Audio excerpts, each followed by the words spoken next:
Mesdames et messieurs, bonjour et bienvenue sur ma chaîne Agitateur de Conscience. Nous allons parler aujourd'hui du sujet qui concerne la musculation et surtout le bodybuilding et les dopages qui en découlent par rapport à des gens qui seraient peut-être susceptibles de faire des compétitions ou plus tard, ou tout simplement qui seraient intéressés de connaître un petit peu quel est l'envers du décor de ce sport. Je vous apporterai donc des éléments qui vous permettront de peut-être aller un peu plus profondément sur le sujet, puisque nous avons des chaînes qui parlent de ça, qui en parlent très bien, mais qui ne vont pas on va dire sur le fond en comble de ce qu'est vraiment les pratiques du dopage. Voilà, soit pour des questions de légalité, soit parce que pour des questions d'anonymat, c'est-à-dire qu'il y a beaucoup de personnes qui ne préfèrent pas parler vraiment de ce qu'ils prennent réellement, parce que tout simplement ça tombe sous le coup de la loi, donc ils évitent de donner trop de détails pour éviter d'avoir une enquête sur eux. Donc je vais d'abord scinder en deux mon émission. La première sera ce qui concerne en fait ma vie privée, c'est-à-dire que je vous expliquerai un petit peu mon parcours sur le côté sportif bien sûr, et le deuxième sera sur les détails de ce que j'ai vécu en termes de dopage dans le monde, en tout cas de la compétition. Donc pour commencer, moi j'ai 20 ans, l'équivalent aujourd'hui de 20 ans de musculation. Donc j'ai commencé assez jeune, j'ai commencé à l'âge de 18 ans. À cette époque, donc il n'y avait pas de salle de sport vraiment en chaîne, c'était plutôt des coins, c'était plutôt des petites salles, c'était des salles associatives, c'était des salles privées, tenues par un responsable ou un responsable et son associé. C'était voilà, c'était vraiment des petites des salles entre guillemets un peu discrètes, puisque le monde encore du bodybuilding n'avait pas pris d'essence comme aujourd'hui. Donc nous pouvions apercevoir effectivement que des passionnés en fait. C'était soit des anciens haltérophiles, soit c'était des bodybuilders, de ceux, en tout cas pour ceux qui sont pionniers. Donc j'ai eu le temps de voir effectivement, en tout cas de leur vivant, certains champions, champion Arnold ou Arnold classique ou Arnold de pro, qui ont été les pionniers de ce genre de compétition là. Voilà, donc c'était vraiment une minorité, c'était une petite famille, donc tout le monde se connaissait dans le milieu, et cela permettait tout simplement d'être entouré de passionnés et de gens qui peut-être avaient moins le souci que l'on a aujourd'hui. C'était effectivement d'être dans le matu vu, et derrière passer aussi on va avoir des problèmes avec la loi. Voilà, puisqu'à l'époque on ne s'occupait pas trop des bodybuilders. On va dire que la police n'avait pas les yeux rivés sur les salles de musculation par rapport au dopage. Voilà, donc on savait que effectivement ils avaient un accroissement musculaire, mais on va dire que les gens ne se posaient pas trop la question. Les bodybuilders pour la plupart se cachaient, c'est-à-dire ne se montraient pas. Voilà, ils avaient un rythme de vie où c'était salle d'entraînement, maison, et puis tu les voyais jamais en t-shirt en train de montrer leurs muscles, on va dire en public. Ça ne se faisait pas, pour la simple et bonne raison qu'il y avait une certaine pudeur, la chose qu'il n'y a pas aujourd'hui. Aujourd'hui c'est plutôt l'inverse, c'est plutôt le matu vu, puis c'est les réseaux sociaux aussi qui poussent à ça. Donc voilà, donc moi j'ai commencé dans une petite salle qui était une salle associative dont je suis resté un bon petit 5 ans, puisque j'ai dû commencer d'abord par maigrir. Alors faut le savoir, moi je suis d'un physique, ce qu'on appelle endomorphe, c'est-à-dire que j'ai un physique qui prend très facilement musculairement, mais aussi très facilement les graisses. Donc à cette époque, en tout cas, j'avais ce qu'on appelle une surcharge pondérale, qui n'était pas une obésité encore morbide, mais qui avoisinait quand même les 30 kilos, les 30-35 kilos. Donc on commençait à rentrer petit à petit dans l'obésité morbide. Et ce qui me sauvait, c'était que j'avais fait déjà beaucoup de sport avant, mais malheureusement, j'avais une grosse difficulté à maigrir, pour la simple et bonne raison que ma nourriture était très très très mauvaise. Il y avait pas je buvais pas d'eau, je mangeais tout ce qui me passait par la tête sans me soucier vraiment de comment les éliminer. Donc quand j'ai commencé cette salle là, donc effectivement j'ai dû faire une fonte au niveau de ma graisse. pour pouvoir, tout en continuant à m'entraîner, pour pouvoir effectivement petit à petit laisser place au volume musculaire et vider toute cette masse graisseuse qui m'enveloppait. J'ai pu le faire au bout d'un an et demi, puisque je courais en même temps, et j'ai été après encadré par des gens qui étaient des passionnés de sport. D'ailleurs, il y avait dans ma salle beaucoup de personnes qui sont passées. Hein. J'avais un ami qui était le photographe du monde du muscle. J'avais Delavier, enfin qui était aussi en contact avec des Delavier, puisque Delavier, on avait beaucoup de ces posters qui étaient accrochés au mur. Hein. Donc on avait tous les posters qui concernaient le schéma osseux, le schéma musculaire, la physionomie du corps, des schémas d'exercice aussi que Delavier faisait, où on voyait effectivement la position de comment s'entraîner avec les muscles, là où est localisé vraiment l'entraînement au niveau des muscles. Et effectivement, les premiers posters de musculation étaient des posters de Delavier. Voilà, qui étaient des posters affichés dans des salles, qui étaient encadrés souvent dans des salles où on avait les gestes et postures à adopter pour les entraînements de musculation. J'ai eu Serge Nubret aussi, que j'ai connu, et que j'ai malheureusement aussi, qu'on a perdu, hein, qui était un des meilleurs, je dis bien un des meilleurs incontestés bodybuilder de son époque.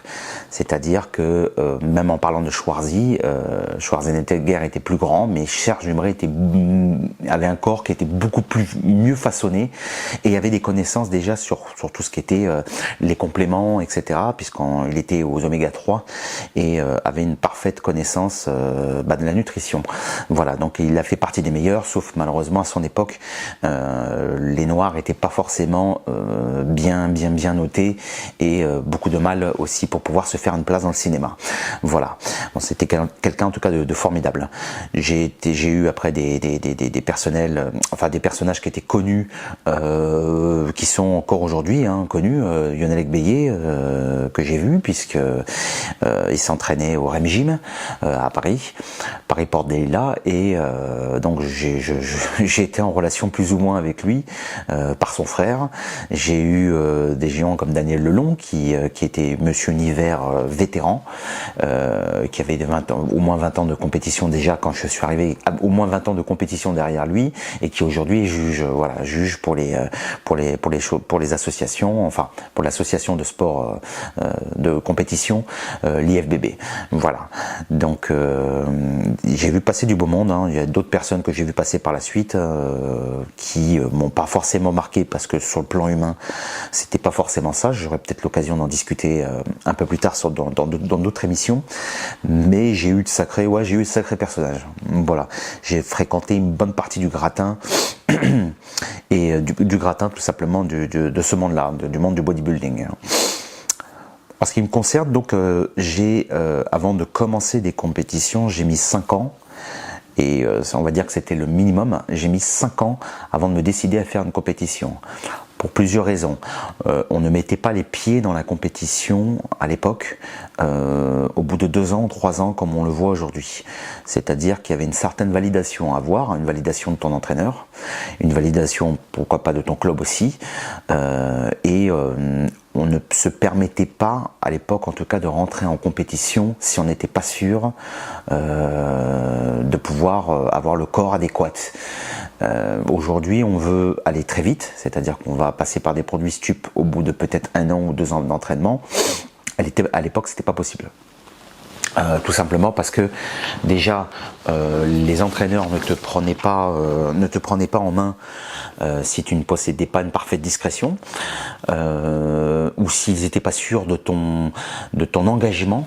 Parce qu'aujourd'hui, pour des questions de business, les coachs prennent du tout venant, donc prennent tout et n'importe quoi, quitte à ce que ce soit des gens qui viennent 1 mois, repartent au bout de 2 mois, etc. Même si c'est pas régulier, c'est de l'argent qui rentre. Donc c'est un aspect du business qu'on n'avait pas avant. Avant, c'était soit je te prends et t'es sérieux, soit tu déconnes, et le mec préférait se passer de toi. Voilà, parce que tout simplement, il avait sa réputation déjà, et puis lui-même était passé par là et préférait entraîner quelqu'un qui soit passionné, ou quelqu'un qui effectivement désire de se donner à fond dans l'entraînement. Alors dans cette salle où je m'entraînais, on avait possibilité effectivement de choisir un parcours par la suite qui était soit de continuer à s'entraîner pour s'entraîner, soit de choisir effectivement quel était, on va dire, notre avenir sportif, dans le sens où on pouvait être mis en contact par la suite avec des personnes qui étaient déjà dans le milieu du bodybuilding et des milieux de la compète surtout, et qui pouvaient nous prendre en main. Malheureusement, enfin heureusement et malheureusement, parce que effectivement la partie body était encadrée, c'est-à-dire que tu étais en face d'une personne souvent qui avait fait des compétitions, contrairement aujourd'hui où effectivement vous allez avoir des coachs qui n'ont jamais mis le pied dans le monde de la compétition. Et c'est important, on reviendra là-dessus pourquoi. Et d'un autre côté, il n'y avait pas le savoir qu'il y avait aujourd'hui concernant le dopage. Donc ça veut dire qu'on vous disait quoi prendre sans vraiment vous donner d'explication. Voilà, on était bête et obéissant, bête et discipliné comme on dit, et donc il n'y avait pas de possibilité entre guillemets de savoir trop ce qu'on faisait. Tout ce qu'on voyait, c'est que ça fonctionnait, puisque la personne qui nous entraînait souvent avait un volume assez accru, et derrière vous aussi gagner des titres, des coupes, on va dire. Et donc suite à ça, effectivement, j'ai décidé de me lancer, de voir ce que ça allait donner, et de partir déjà dans ce qu'on appelle une compétition premier pas. Alors, quelle que soit la catégorie que vous avez en France, alors moi je faisais partie par exemple de l'AFCPAS, à l'époque c'était l'IFBB qui prenait une autre partie de la France, et après il y avait WABA, NABAF, etc. qui sont plusieurs catégories qui font tous pour la plupart premier pas, c'est-à-dire que non seulement chaque association a un concours pour être champion de France, champion d'Europe, etc. Et parce que ce sont des associations sportives qui ont leur propre financement. Donc moi je faisais partie de la FCPS. Et j'ai dû donc me préparer pour pouvoir effectivement faire ce qu'on appelle une première compétition premier pas. Le premier pas, pour ceux qui se posent la question de comment ça fonctionne, certes c'est un premier pas, donc c'est-à-dire que vous vous lancez cette fois-ci pour la première fois de votre vie dans le monde de la compétition en ayant soit en général c'est un coach qui vous prépare, et vous allez devoir faire ce qu'un compétiteur fait, c'est-à-dire de préparer une phase de prise de masse. Alors en général ça se fait sur 1 an ou 1 an et demi, pour ceux qui veulent se donner du temps, et donc c'est en général, comme on dit, 3 mois de prise de masse, 3 ou 4 mois de prise de masse et 3 mois de sèche, voilà à peu près. Ça varie en fonction des gens et en fonction du morphotype. Pour cette préparation, les juges vont vous imposer donc des pauses obligatoires, et pendant 1 minute ou 1 minute 30, vous allez devoir sélectionner une musique et puis faire vos pauses dessus. Voilà. Au niveau du jugement, donc on vous demande pas forcément d'avoir une énorme densité musculaire, c'est pas le but, sinon faut faire directement une grosse compétition, mais vous allez quand même être jugé sur le volume que vous avez accumulé et la qualité aussi de la sèche que vous avez. Voilà, donc en gros sur la bonne répartition musculaire sur l'ensemble du corps, sans que ça soit quelque chose de trop gros, pour la simple et bonne raison que là vous êtes sur du premier pas, c'est-à-dire que les niveaux ne sont pas des niveaux France, mais on demande quand même à ce que ça soit esthétique pour commencer. À l'époque, donc j'ai préparé ça puisque j'avais moi un physique que j'avais déjà bien accumulé avec le temps. J'avais une masse musculaire qui était déjà intéressante pour commencer, sauf que j'étais grand. Donc le problème c'est que j'étais pas complet surtout, et moi je faisais en plus de ça plusieurs sports. J'ai par exemple toujours pratiqué de la boxe, donc je faisais des fois de la course à pied. et la boxe. On le sait, il y a des sports qui ne sont pas faits pour être pratiqués ensemble. En général, tu peux pas pousser lourd à la salle de sport et puis après aller sur un ring pour essayer de faire plusieurs rounds lors d'un combat avec quelqu'un. C'est pas possible parce que tout simplement l'un et l'autre ne vont pas.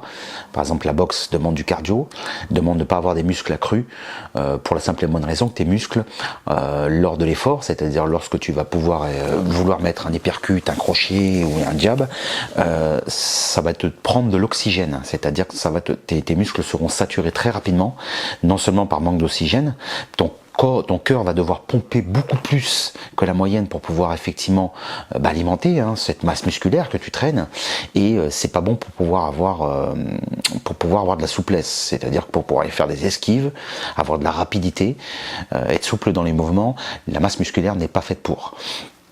C'est pour ça que vous verrez jamais un boxeur trop musclé. S'il est trop musclé, c'est qu'il est en général très lourd. Voilà, c'est un puncher, mais ça tient pas sur deux rounds. En général, 2-3 rounds, c'est fini. Donc, s'il n'a pas mis son adversaire KO sur les 2-3 rounds, c'est très rare que quelqu'un qui a un volume musculaire plus accru puisse tenir plus longtemps. En général, il est saturé, il a le taux d'acide lactique qui est malheureusement qui l'empêche, qui le bloque dans ses mouvements, et au bout d'un moment, ça l'épuise. Et je faisais en plus de la course à pied, ce qui fait que mes cuisses ne pouvaient pas prendre un volume nécessaire pour pouvoir faire non seulement un sport d'endurance, mais en même temps de la musculation, qui est en fait un alourdissement, puisque forcément à partir du moment où vous prenez de la masse, vous alourdissez. Donc moi je faisais ça en même temps, mais bon voilà, j'avais besoin déjà à l'époque de pouvoir avoir plusieurs disciplines, parce que ça me permettait de maigrir surtout.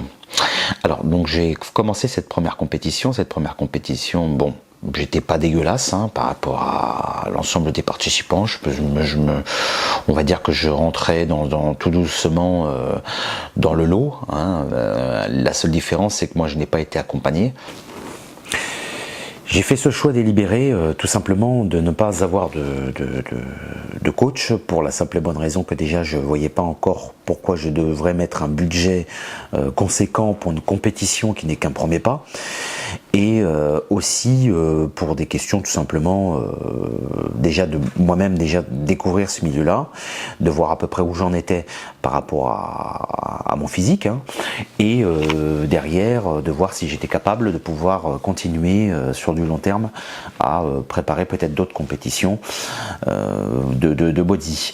C'est complexe. Le premier pas est déjà un premier aperçu déjà de ton niveau, quoi qu'il en soit, c'est-à-dire que même si cette compétition ne compte pas pour un niveau France, elle te met déjà en alerte sur tes capacités physiques, déjà à pouvoir endurer des entraînements beaucoup plus lourds, sur ton budget, à savoir est-ce que tu as la possibilité d'assumer un budget conséquent, puisque les produits dopants sont chers, et l'alimentation aussi qui en découle va te bousculer, c'est-à-dire que tu vas devoir avaler un maximum de protéines. Alors quand on parle de protéines, c'est pas forcément la protéine en poudre, ça peut être aussi l'alimentation, c'est-à-dire que c'est avaler ta douzaine de plaquettes d'œufs, c'est aussi d'avoir de la viande tous les jours, faire 6 repas, donc c'est-à-dire 3 repas normaux plus 2 collations. Ça va être aussi derrière de gérer ton temps personnel, c'est-à-dire de savoir est-ce que tu as le temps, en plus de ton travail ou de ta vie privée, ou des deux, est-ce que tu vas pouvoir effectivement accorder 2 entraînements des fois journaliers, parce que certains sont à 2 entraînements journaliers, c'est-à-dire qu'il faut qu'ils se débrouillent dans leur temps libre pour pouvoir s'accorder à peu près l'équivalent de 2 heures de sport par jour. Voilà, c'est tous ces aspects-là qui fait que vous voyez tout de suite si vous êtes à un moment fait ou pas pour pouvoir continuer à créer, à faire des compétitions. Donc de mon côté, vous voyez sur la photo qui est ici présente, vous allez voir effectivement, je suis là, je suis présent avec 2 autres athlètes, et vous voyez déjà un aperçu de ce qu'on peut faire quand on a un coach. C'est-à-dire qu'un coach qui fait des compétitions et titré va faire suivre un régime alimentaire musculaires particuliers et surtout va commencer à prescrire des produits dopants, que ça soit pour la prise de masse comme que ça soit pour la sèche. Vous voyez très bien l'athlète qui est écorché vif, c'est vraiment le mot, on n'est plus dans une sèche, là c'est l'écorché vif, c'est-à-dire que les stries musculaires sont tellement visible que c'est la peau est comme on appelle du papier de cigarette, c'est du papier de cigarette.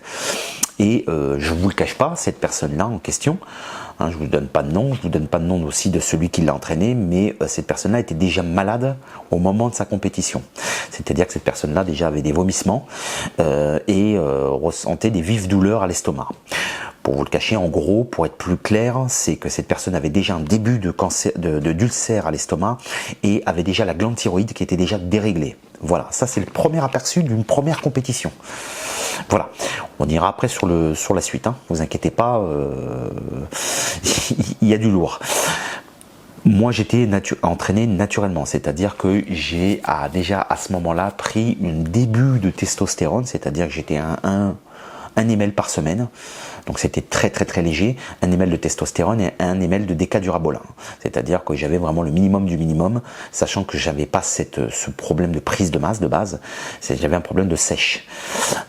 Donc là je me suis entraîné tout seul et je me suis fourni moi-même par le biais de d'autres contacts, parce que sur Paris, c'est là où tout le gratin des bodybuilders a lieu, puisque c'est là où il y a les salles où tu as certains entraîneurs connus, c'est là aussi où tu vas chercher tes conseils pour pouvoir préparer des grosses compétitions, et c'est là aussi où tu peux te fournir plus facilement en produits anabolisants. Donc j'ai vu beaucoup de personnes là-bas des fois passer sur Paris pour pouvoir préparer leur compétition, et moi comme j'y étais déjà, donc ça m'a permis de pouvoir aborder tout simplement les bonnes personnes pour pouvoir me fournir en produits dopants. Vous le voyez, dans cette compétition-là, la première personne qui a eu la première place, ça n'a pas été la plus grosse, ça a été la plus sèche. Même si je vous cache pas que les juges déjà à l'époque voyaient que déjà cette sèche-là était loin d'être naturelle, c'est-à-dire qu'on ne peut même un ectomorphe, hormis si effectivement il est en privation de nourriture ou travaille très dur dans un boulot très très très physique, on n'obtient pas une sèche de cette qualité-là. C'est impossible. C'est impossible parce que tout simplement,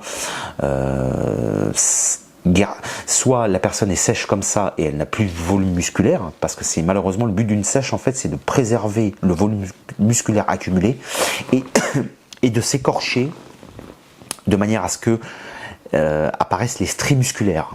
C'est la base. Ce qui veut dire que c'est très compliqué. Si vous, par exemple, vous entamez un régime, vous savez très bien, la première chose qui va être éliminée, finalement, c'est la masse musculaire. Le corps, il est comme ça, il est carnivore, et la première chose qu'il bouffe, c'est tout ce qui ne sert pas aux besoins vitaux. Pour m'expliquer, en gros, le corps, quand il est en manque, c'est-à-dire quand vous ne lui apportez pas les nutriments nécessaires, quand vous avez des carences, la première chose qu'il va préserver, c'est 3 organes. Les poumons, le cœur et le cerveau. C'est ces 3 organes-là qui sont privilégiés. Si vous avez un manque, une carence, la première chose qu'il va faire, c'est de prendre de l'énergie, aussi bien dans les tissus adipeux, mais aussi bien dans les muscles. C'est pour ça que la première chose que le corps fait, c'est de prélever les nutriments qui servent dans les muscles, qui servent à l'alimentation du volume musculaire, pour pouvoir les récupérer et privilégier ces organes qui sont importants pour la vie. Quand vous voyez automatiquement quelqu'un qui a une densité musculaire et qui a des stries, c'est-à-dire qui est passé quand même vers un régime hypocalorique, c'est que derrière il y a eu non seulement une prise d'anabolisants sans rétention d'eau, c'est-à-dire une prise d'anabolisant spécialisée pour garder une sèche, donc continuer à faire un régime et continuer quand même à avoir un effet anabolique sur les muscles. Donc il y a certains produits qui effectivement sont concernés par ça, puisqu'elles n'ont pas de conversion en œstrogène.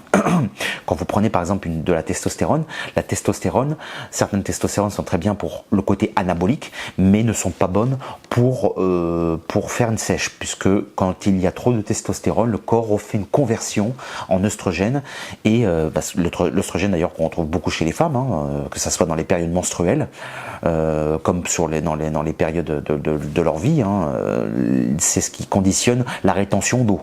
Pour ça, beaucoup de femmes ont des difficultés à perdre de l'eau, parce que justement cet excédent d'œstrogène, de problèmes hormonaux, vont être une difficulté pour elles.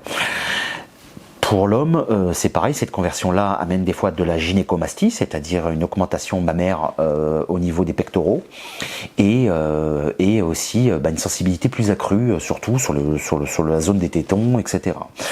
Donc c'est pour ça qu'effectivement, on rentre dans un côté chimique.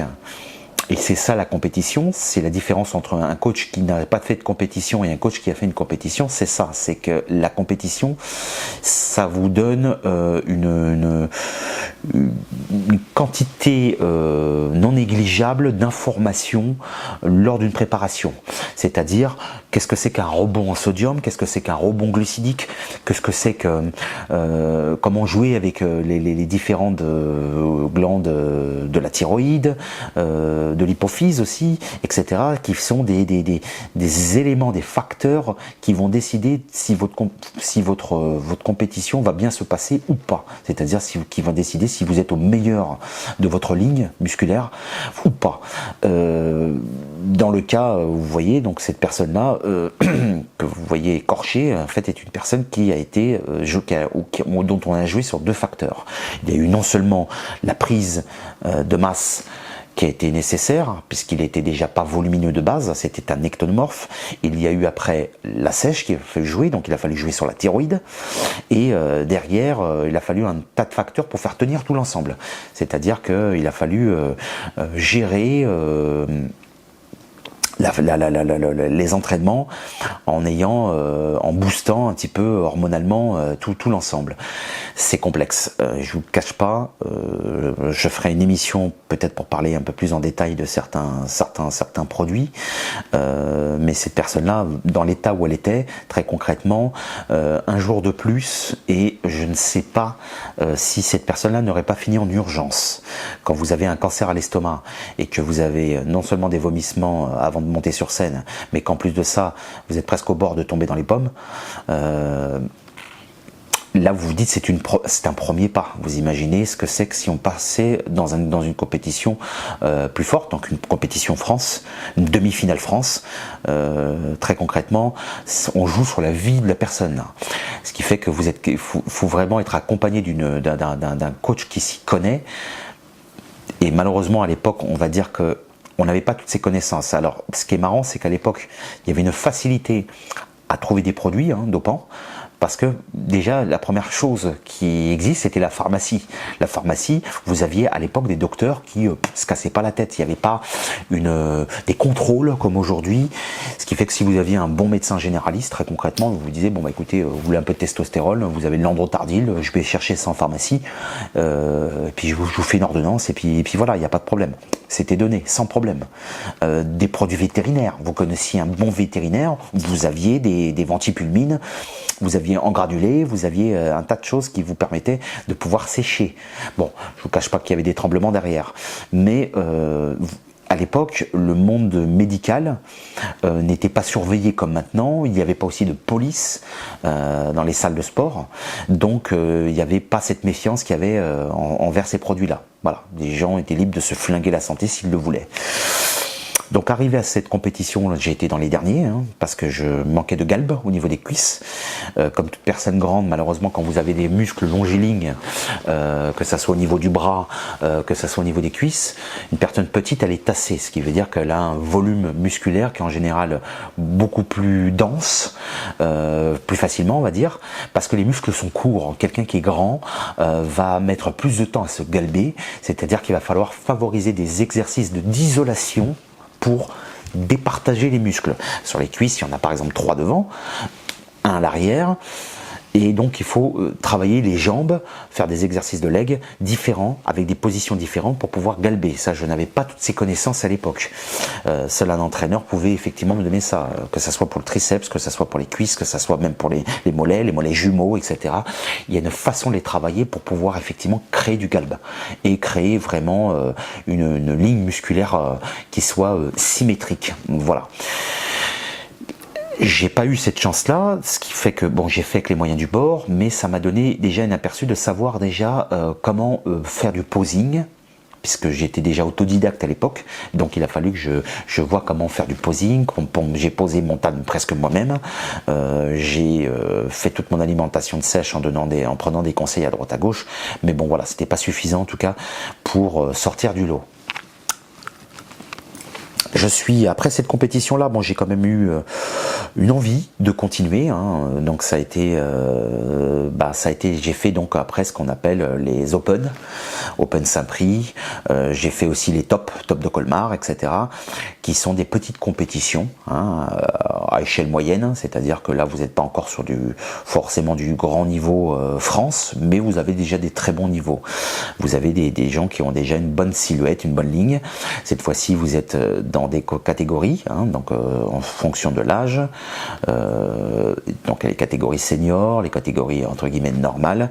Il y a les femmes, les Miss Bikini, il y a alors à l'époque il n'y avait pas encore les men classiques, les men fitness. Le fitness encore à l'époque n'était pas présent. Ça est venu par la suite, puisqu'il a fallu faire plusieurs catégories pour pouvoir faire un plus grand nombre de personnes, qu'un plus grand nombre de personnes puissent y participer. C'est pas une mauvaise chose, mais bon, après il y a il y a quand même une hypocrisie qui est présente. J'en parlerai tout à l'heure. Il faut quand même que les choses soient dites, parce que très concrètement, il y a des choses des fois qui m'ont agacé au fur et à mesure des années. J'ai pu constater une énorme hypocrisie dans cette discipline, dans cette pratique. Parce que tu as des gens qui assument pas en fait. Voilà. Il y a plein de gens qui passent à la télévision, que ça soit chez Rob, que ça soit dans d'autres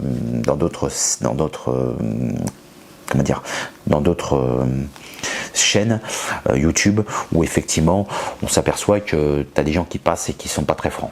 Voilà, ils ne sont pas très francs parce que peut-être ça tombe sur le coup de la loi, peut-être qu'effectivement ils désirent ne pas avoir une enquête sur eux, etc. Parce que les produits dopants, faut le savoir, c'est comme les produits stupéfiants. C'est puni à peu près de la même façon.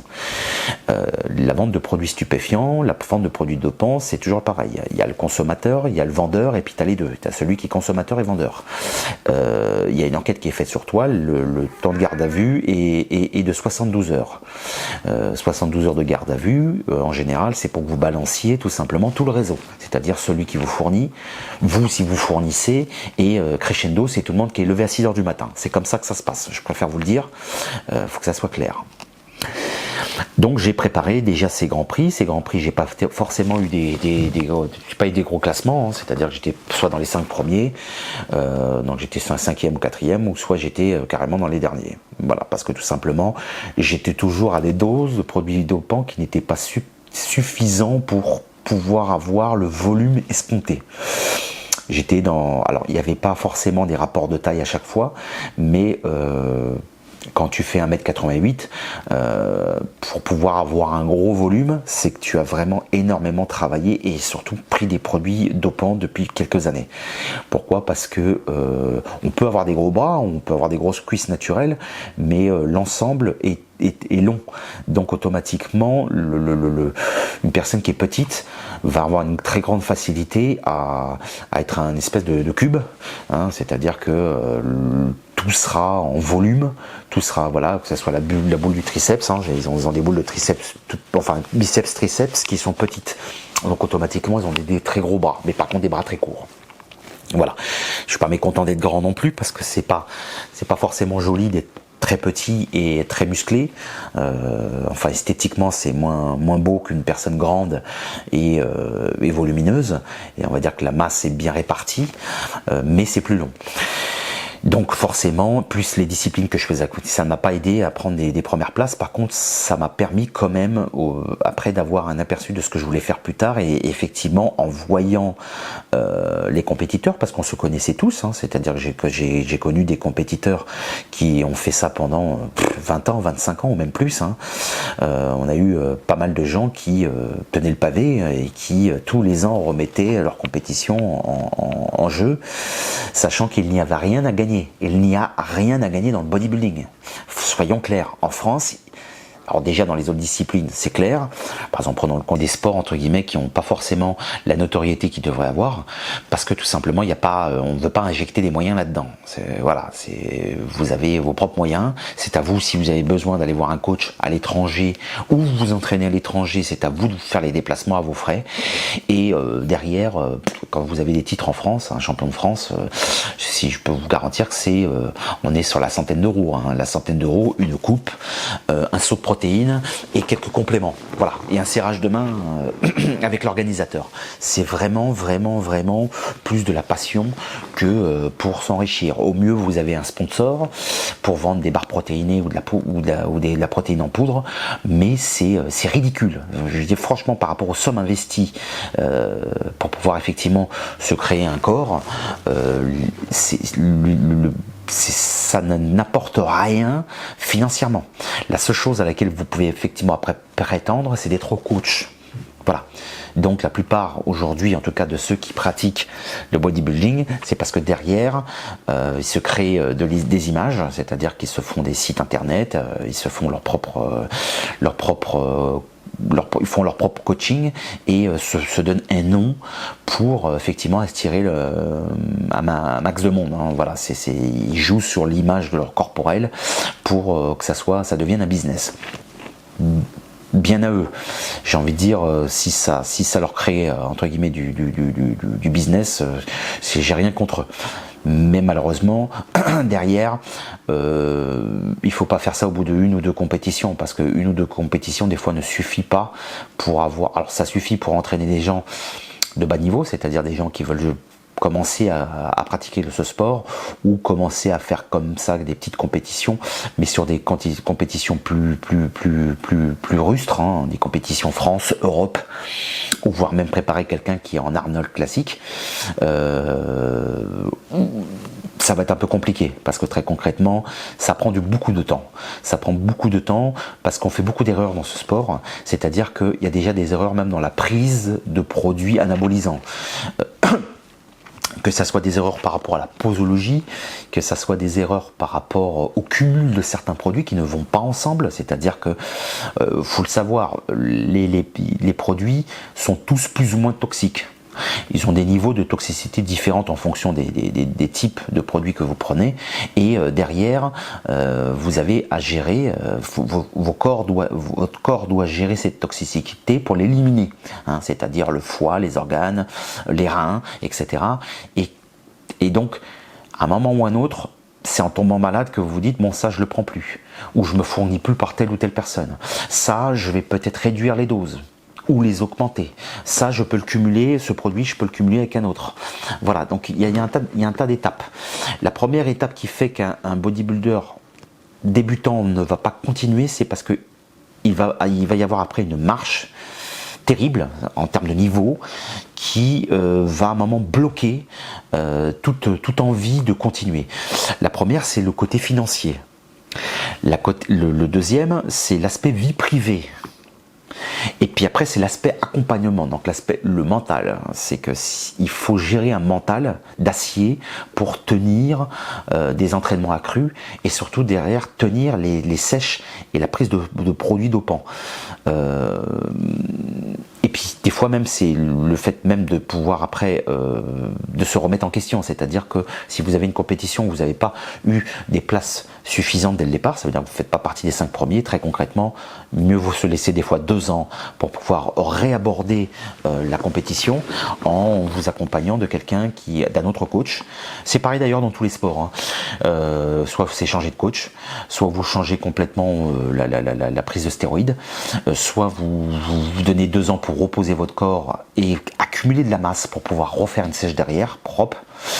voilà, c'est un ensemble de choses qui fait que il faut que ça soit vraiment pris en main par quelqu'un qui vraiment connaît ce sport. Et moi, je n'ai pas continué parce que tout simplement, j'ai bien vu qu'arrivé en demi-finale France, il était impossible pour moi d'aller plus loin. C'est-à-dire que le budget que je mettais moi pour injecter entre guillemets ma testostérone et certains produits anaboliques, c'était rien par rapport à ce qui se faisait déjà dans les compétitions France, soyons clairs. Aujourd'hui, c'est un sport qui de toute manière a toujours été sous produit dopant, comme tous les autres sports, mais celui-là encore plus parce que là c'est carrément le physique. Les produits dopants qu'on prend dans les autres sports, c'est pour faire des performances. Des fois ça ne se voit pas physiquement, ça se voit par rapport à l'endurance. Par exemple, prenons le cas des cyclistes, on leur demande d'être endurants pour pouvoir effectivement avaler des kilomètres et des kilomètres par jour de vélo, monter des collines, etc. Et donc, si vous voulez, quand on regarde la personne, bon, on se dit, bon, elle est très maigre. Souvent, c'est les cuisses qui sont costauds. Les cuisses, tu te dis, c'est le vélo. Mais en fait, bon, ces gens-là prennent des produits dopants et des fois font aussi des choses assez costauds au niveau du dopage. Mais un bodybuilder, ça se voit directement sur son physique. C'est le but. Donc, automatiquement, c'est un des sports les plus concernés par la prise de produits dopants, anabolisants.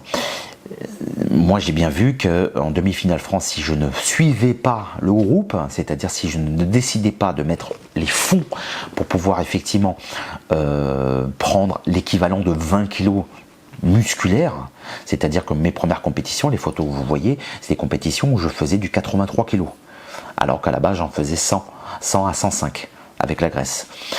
Quand vous allez avoir des gens de ma taille, donc des gens d'1m88, le poids avoisine en général 110 kg, 120 kg de muscles. Je ne sais pas si vous vous rendez compte. Une personne qui fait des compétitions Europe à ma taille, et si elle ne fait pas 110 kg minimum sèche, très concrètement, tu as très peu de chances d'être placé quelque part. Donc là, très concrètement, là, ça m'a donné... et puis je vais vous dire très concrètement, c'est surtout que j'ai vu des morts. Oui, quand on passe sur ce sport-là, oui, on voit des gens qui ont des attaques. Et on voit des gens qui ont aussi bien des AVC, des crises cardiaques, des gens qui se retrouvent en urgence et des morts. Voilà, donc j'ai eu durant plus de 20 ans de musculation des gens qui sont morts, précoces hein, bien sûr, dû à ce qu'ils avaient pris comme produit. Voilà, donc déjà ça laisse énormément, ça fait beaucoup réfléchir. Et ce qui va faire encore plus réfléchir, c'est même aussi l'aspect financier. C'est-à-dire quand vous avez des bodybuilders qui vous disent, avec ce que j'ai pris durant ma vie, j'aurais pu m'acheter un pavillon à 300 000 balles. Là tu te dis, ouais. Et tu vois avec quoi ils roulent, tu vois comment ils vivent, ils sont en location, tu te dis putain cet argent-là, en fait ils ont tout mis dans leur corps. Alors c'est une passion, je critique pas, mais très concrètement, vous vivez avec quelqu'un, à un moment ou un autre, la personne qui est en face de vous va vous voir effectivement prendre de la masse, va vous voir avec un corps d'Apollon, sans parler des coups que vous allez lui mettre dans la gueule, parce qu'à un moment ou un autre, je préfère vous le dire, ça joue sur les nerfs, hein, ça joue énormément sur les nerfs. Les produits attaquent à un moment au niveau des neurones. Je vous donnerai peut-être des exemples un jour. Il y a des faits réels. Hein, j'ai vu des mecs se battre avec leur coach, taper leur femme pendant qu'ils étaient en période de sèche parce que la personne mangeait à côté de lui. Hein. La personne n'est pas censée faire de la compétition, donc ce qui veut dire que la personne va manger un gâteau, va manger peut-être une nourriture bien grasse, une pizza, etc. Et si le bodybuilder est en sèche, c'est-à-dire qu'il a déjà un stress cérébral, parce que le cerveau a besoin de sucre. La première drogue du cerveau, c'est le sucre. Donc, privation de nourriture, privation de sucre, privation de lipides, privation de glucides, et vous voyez une personne manger en face de vous une pizza, bien huileuse. Donc j'ai vu des bodybuilders péter des plombs, c'est-à-dire taper leur femme, envoyer la pizza directement contre le mur, et s'engueuler avec toute personne qui... il y a une susceptibilité qui est accrue. Voilà. Plus après certains produits qui attaquent aussi sur le plan nerveux, c'est-à-dire que vous prenez de la testostérone, c'est l'hormone mâle, vous avez une nervosité accrue. Alors certes, vous avez envie de bander tous les 5 minutes, mais vous avez aussi envie de vous battre dès qu'il y a le moindre problème, parce que vous avez l'hormone mâle qui est en puissance, qui vous donne de la force physique, qui vous donne une impulsivité accrue, qui fait que ça devient vivable pour les gens qui vivent avec vous. Et je vous le dis très concrètement, moi je disais souvent à certains coachs, mais donne-lui un calmant, donne-lui quelque chose un antidépresseur ou au mieux un truc aux plantes, quoi, mais il faut un moment que la personne soit apaisée, et elle est en stress. Donc c'est un très gros sacrifice. Je vais donc passer la partie qui parle de moi, hein, contrairement concernant les compétitions que j'ai fait. Aujourd'hui, très concrètement, je le fais de manière très basique, hein, c'est-à-dire je vais m'entraîner, je privilégie un autre sport qui est la boxe, qui est ma passion. Pourquoi ? Parce qu'il y a déjà un échange, il y a un respect. Ce respect-là, je ne le retrouve plus dans le bodybuilding. Dans le bodybuilding aujourd'hui, on est sur du matu-gym, hein, c'est-à-dire qu'on est dans la prise de photos, se montrer au meilleur de la forme, et ce qui est malheureux, c'est qu'en fait, j'ai vu vraiment des gens, j'ai vu Ben Aziza, j'ai vu Serge Lubré, j'ai vu beaucoup de bodybuilders qui sont titrés, hein, et qui ont fait de ce sport une passion. Et très concrètement, j'ai vu des gens beaucoup plus respectueux que je vois aujourd'hui, hein. Les mecs que je vois à la salle de sport aujourd'hui, qui sont des mecs bien gonflés, bien dopés, ont une attitude qui, pour moi, des fois, fait que ce sport en fait est sali, vraiment est sali. Parce que en fait, déjà mélanger le volume musculaire à la capacité déjà, alors ça fait peur peut-être de façade. J'ai travaillé 18 ans en boîte de nuit, je peux vous garantir que j'ai vu des bodybuilders tomber par terre parce que se sont mangés des sacrés chaos techniques. Parce qu'en fait des gros, certes ça te donne une certaine puissance, hein. Alors, si tu prends un mec, tu peux le chiffonner.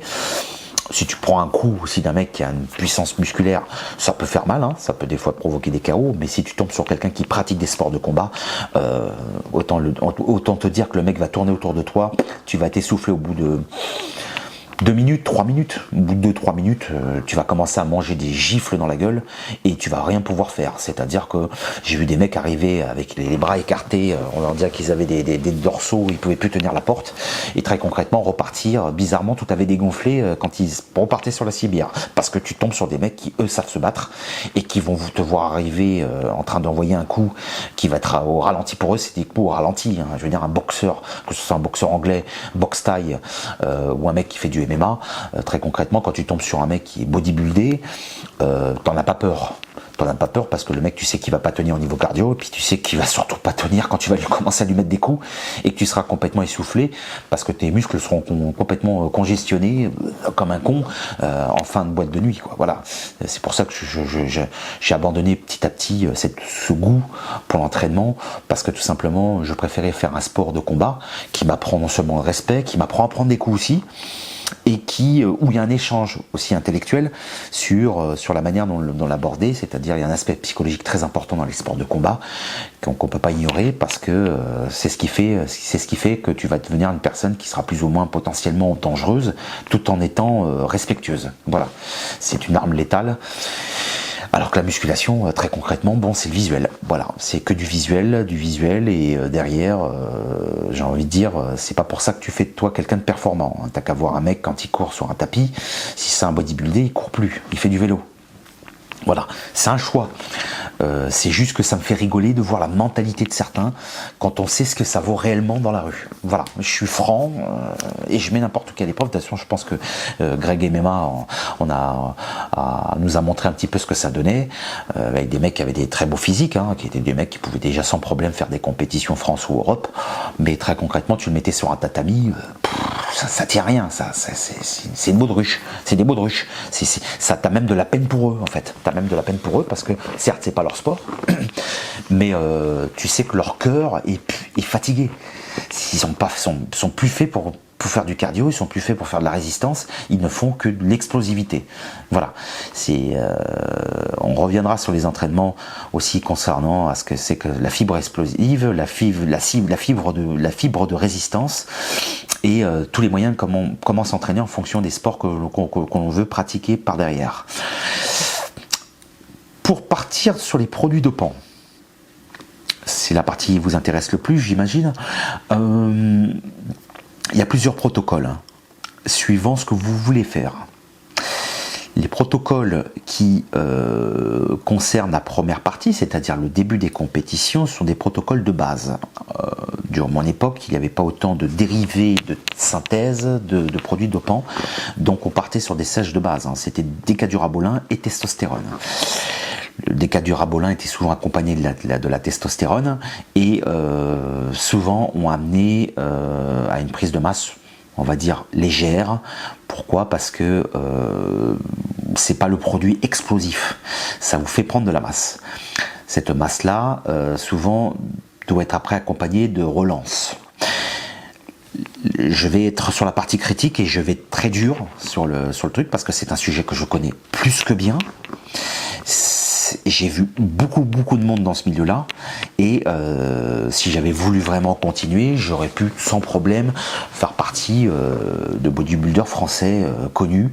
Pourquoi? Parce que j'avais déjà à l'époque déjà ce côté autodidacte et puis je m'intéressais beaucoup à la physiologie du corps, c'est-à-dire à la réaction du corps en fonction de ce qu'on va lui injecter pour savoir comment il va réagir, comment qu'est-ce qui va faire accroître le muscle et derrière comment on joue toutes les glandes hormonales du corps et sa réaction aussi par rapport à des effets secondaires. Le premier protocole qui est donc la prise de testostérone et de décadurabolin est un protocole léger qui amène déjà des premiers effets secondaires. Les premiers effets secondaires sont tout simplement la rétention d'eau pour la testostérone, c'est-à-dire qu'une fois que la cure a été faite, suivant le type de testostérone qui est utilisé, propionate, substanone, androtardil, etc. sont des styles de testostérone différentes en fonction de la période à laquelle vous voulez les prendre. Certaines sont des testostérones complexes, certaines sont des testostérones unitaires, ce qui veut dire que l'effet est moins fort sur le côté anabolique et aussi les effets secondaires, donc la prise de rétention d'eau est moins forte aussi. C'est-à-dire qu'en période de sèche, vous allez garder une testostérone moins synthétisée, moins complexe pour essayer d'éviter de la rétention d'eau, puisque le but c'est de garder de la masse tout en continuant à perdre le gras. Cet effet-là, déjà vous donne une indication. Elle va vous faire changer au niveau comportement. Elle peut commencer à induire à une baisse de la testostérone libre, ce qui veut dire que vous allez commencer à avoir les testicules qui sont réduits, c'est-à-dire à la fin de votre cure, si vous n'avez pas relancé, vos testicules commencent à rétrécir. C'est une réalité, on est tous passés par là. Vous allez avoir après la rétention d'eau, donc la conversion en œstrogène qui va être importante.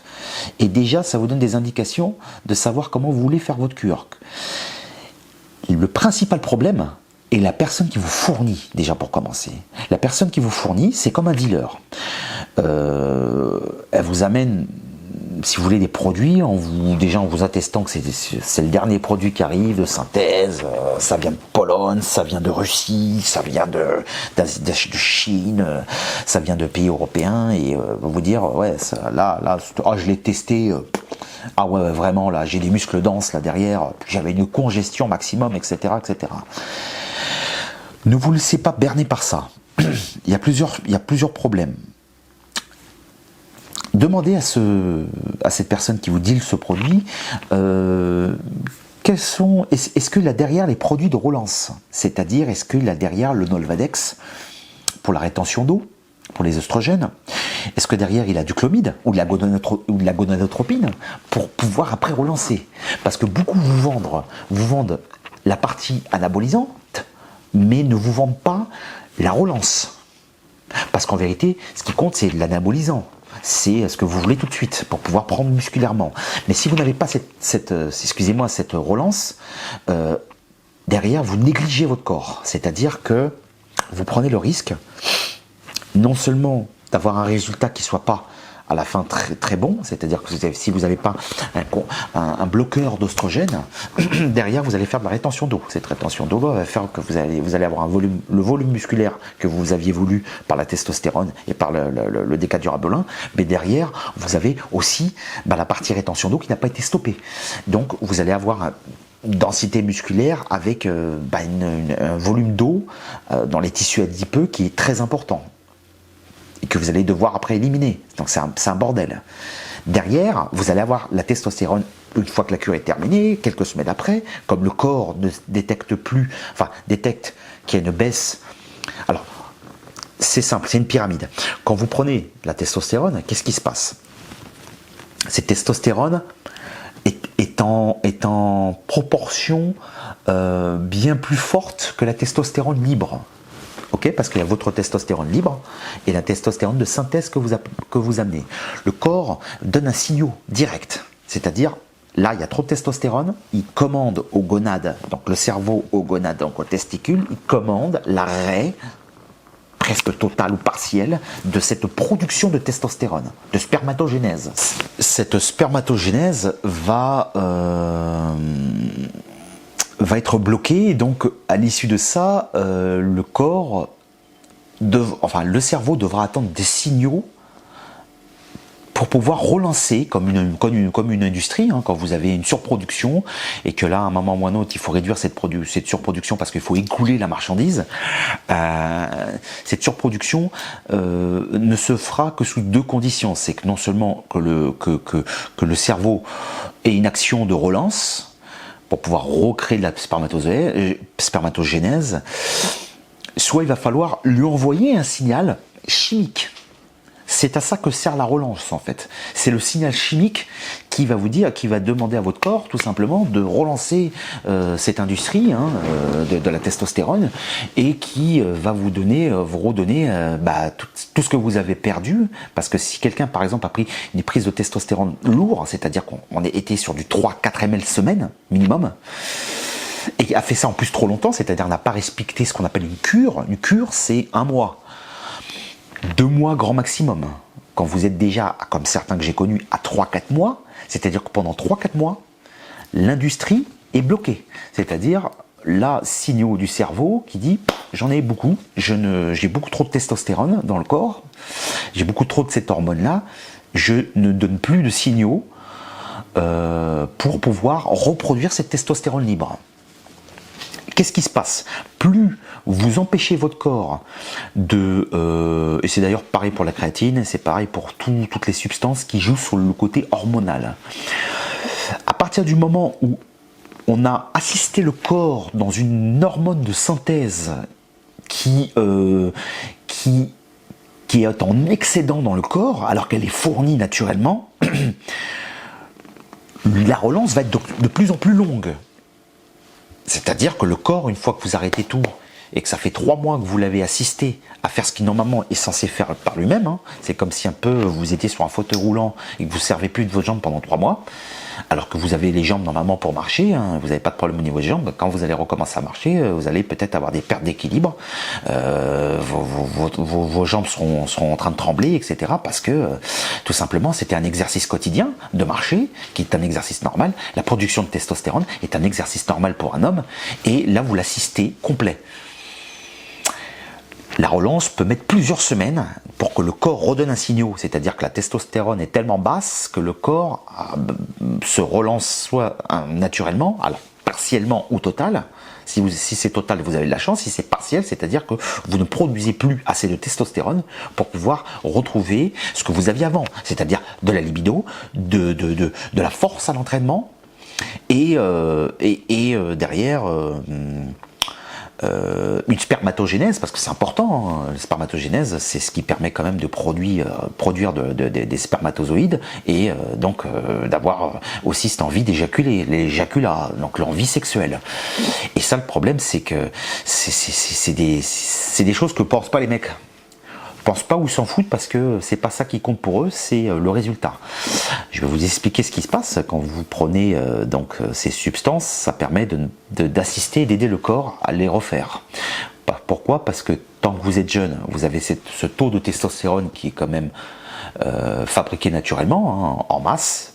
Pourquoi? Parce que tout simplement, on a un pic, hein, on va dire jusqu'à 35 ans, pour certains peut-être 40 ans. Ce pic est au maximum et redescend graduellement. Si vous faites pendant des années cette prise de testostérone, ce qui va se passer, c'est qu'à un moment, même si vous relancez votre corps, en fait, vous n'aurez plus jamais, je dis bien plus jamais, ce niveau de testostérone que vous aviez quand vous étiez au meilleur de votre forme.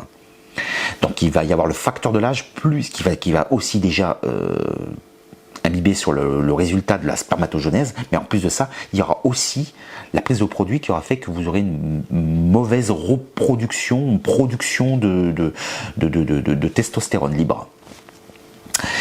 Et le problème, c'est quand vous allez voir un vendeur de produits, hein, que ce soit un vendeur en ligne ou un vendeur physique, certains, des fois, il leur manque ce produit-là.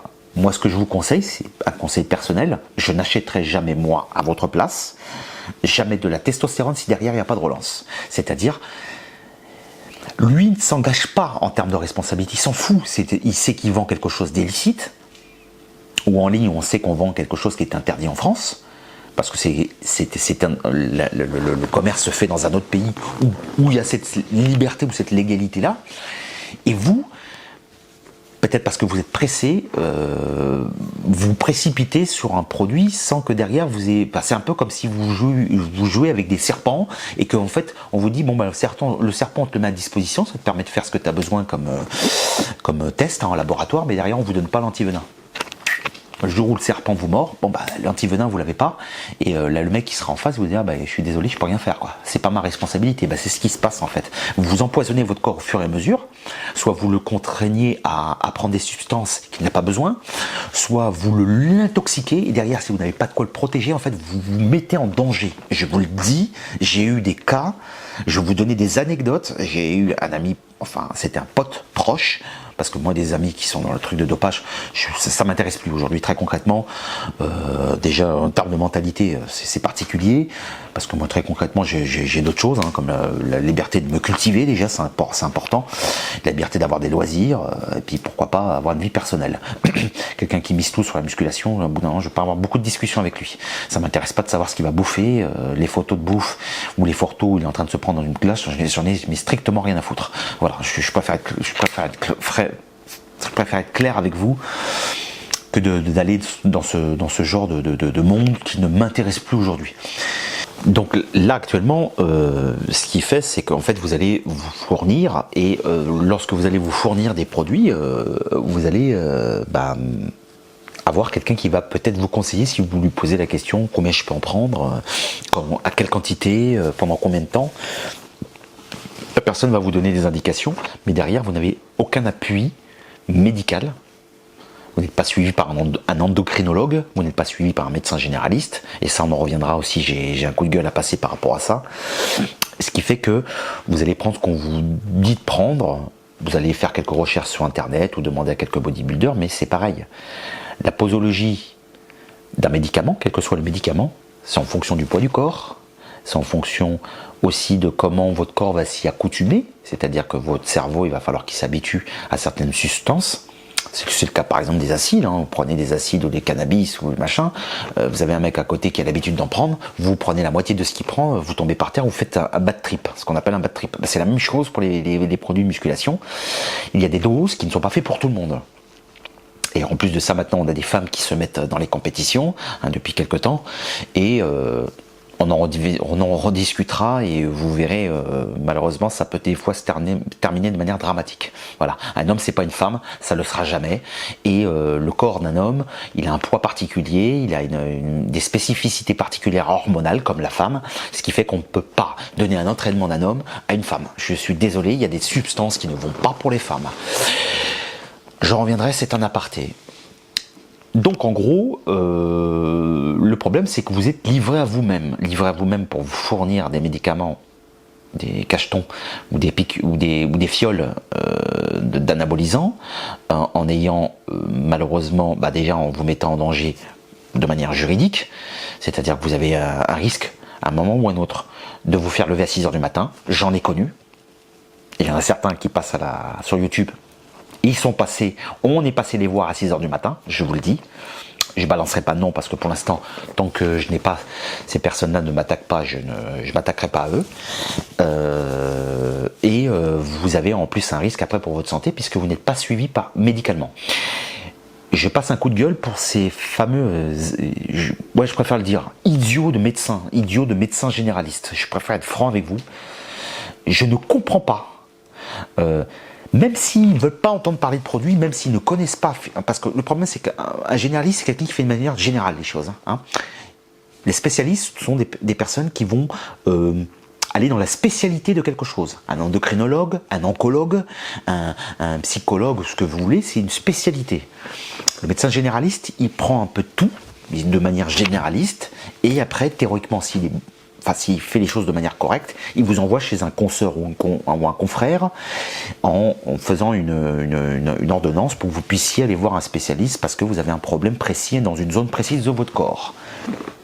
Mais il n'empêche que quand vous allez faire une visite médicale, un bilan de santé, vous avez des problèmes particuliers par rapport à des premiers problèmes que vous pouvez avoir quand vous prenez des produits stupéfiants, c'est-à-dire le cœur qui bat la chamade, des tachycardies, des débuts de problèmes respiratoires, etc., etc. Vous avez aujourd'hui des médecins démissionnaires, c'est-à-dire au lieu d'avoir un médecin un minimum compétent pour dire, écoutez, je ne veux pas me mouiller de ce que vous prenez, monsieur ou madame. Par contre, je vais vous donner, si vous voulez, peut-être un conseil. Moi, je ne veux pas savoir comment vous avez eu vos produits. Mais dites-moi quand même ce que vous prenez pour que je puisse peut-être vous éviter de prendre des doses qui seront mortelles. C'est tout ce qu'on attend d'un putain de médecin généraliste. C'est la seule chose qu'on attend d'eux, en fait. Ne laissez pas la personne, quand vous voyez quelqu'un qui se met en danger, plutôt que de lui dire c'est pas bien, alors vous savez très bien que la personne ne va pas arrêter. C'est quelqu'un qui fait des compétitions, c'est un jusqu'au boutiste. Par contre, vous pouvez peut-être des fois améliorer les choses en disant, bon écoutez, je vous conseille de baisser ça, je vous conseille de ne pas cumuler tel ou tel produit parce que ça ne va pas ensemble. Si vous voulez, ou au mieux, si vous avez encore moins envie de vous mêler de ce qu'il fait, au moins dites-leur, écoutez, ce que je vous conseille de faire, si vous voulez, je vous fais une ordonnance pour faire un bilan sanguin. Faites un bilan sanguin, vous montrez quand même que je puisse vous dire si tout va bien. C'est la base, c'est le minimum qu'on leur demande. Et j'ai trouvé tellement de bodybuilders qui malheureusement n'ont pas eu cet appui, ce suivi, parce qu'ils en ont parlé, automatiquement le médecin généraliste voit que vous avez quand même un volume musculaire qui est quand même sorti complètement de la moyenne, plutôt que d'aller dans les leçons de morale qui ne servent à rien, puisque de toute manière vous n'empêcherez pas quelqu'un, aussi bien pour des produits dopants que des produits stupéfiants, vous n'empêcherez pas la personne d'en prendre. Par contre, ce que vous pouvez faire, c'est déjà de l'orienter au mieux pour peut-être lui éviter des situations catastrophiques. C'est ce que je reproche moi dans le monde médical. C'est cette opacité de mettre un voile devant le visage et de ne pas au moins ne serait-ce que rediriger la personne sur des choses plus correctes, sur des choses plus préventives. Voilà, parce que pour aller délivrer des vaccins de Covid, tout le monde est content. Là, ah oui, allez, faites-le, vous allez voir, on va vous débarrasser de tout, etc. Alors qu'ils savent très bien qu'il n'y a rien dedans, c'est soit des excipients d'eau bactériostatique, soit ce sont des choses qui n'ont strictement rien à voir, parce que la preuve, les gens n'ont pas été protégés plus que ça. Et en plus de ça, ça peut être dangereux parce qu'on ne sait pas quelles sont les traces d'aluminium, etc. qu'on peut avoir dedans, qui sont des métaux qui peuvent être gardés à vie dans le corps. Là, par contre, pour ça, il n'y a pas de problème. Pour parler de ça avec eux, il n'y a pas de problème. Pour des choses plus importantes, c'est-à-dire des choses qui concernent la santé d'un jeune qui malheureusement a envie de montrer son corps, a envie de se prouver, parce que souvent les gens qu'on trouve en salle de sport sont souvent des gens qui sont issus de problèmes déjà physiologiques, soit des anciens gros, soit des gens qui sont des anorexiques, soit des gens qui étaient très maigres à la base.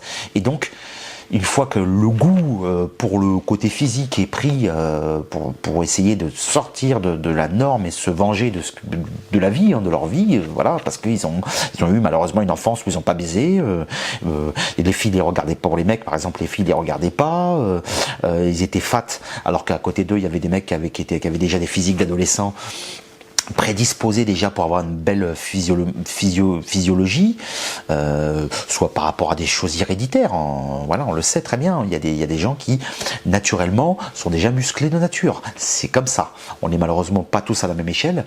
Et donc, ces jeunes qui rentrent là-dedans, des fois, ont pris goût à ce sport parce qu'effectivement, ça leur donne une chance supplémentaire de pouvoir, effectivement, avoir un corps correct, un corps plus joli.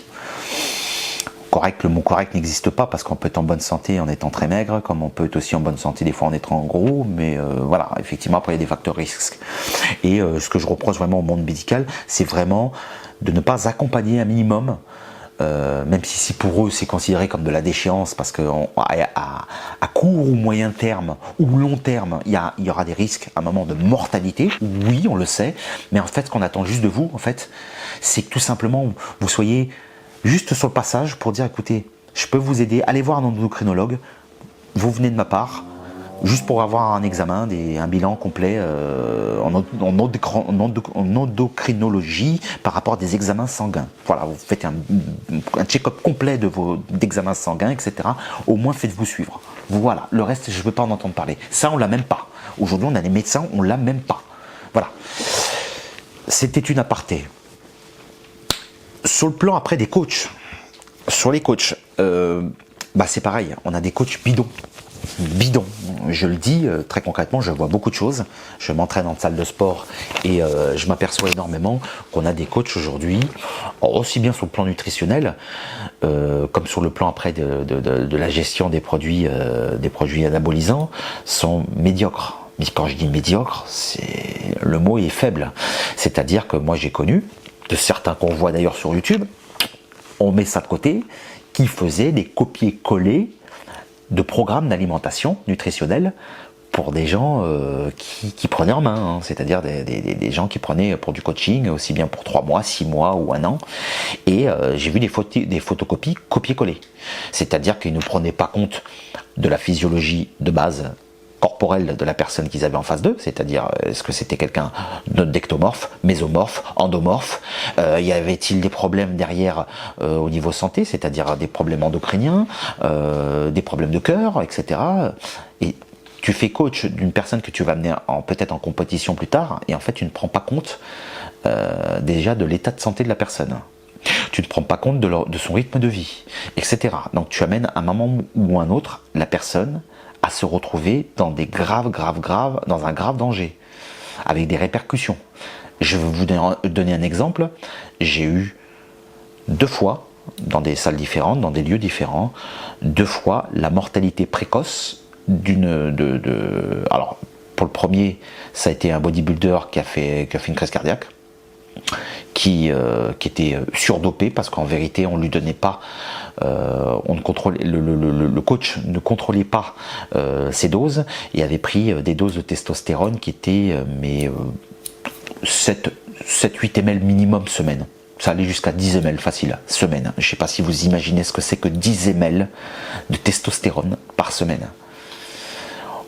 Autant vous dire que au niveau testicule, il n'y a plus rien qui fonctionne. C'est-à-dire que les mecs, même, ils jouent une goutte, il n'y a rien dedans, en fait, il n'y a rien dedans, il n'y a même pas de spermatozoïdes. C'est-à-dire que le liquide séminal ne présente aucun gamète mâle. Des phases rouges comme des babouins, c'est-à-dire qu'ils avaient le corps rougeâtre, brûlant, c'est comme s'ils étaient commencés à avoir un coup de soleil.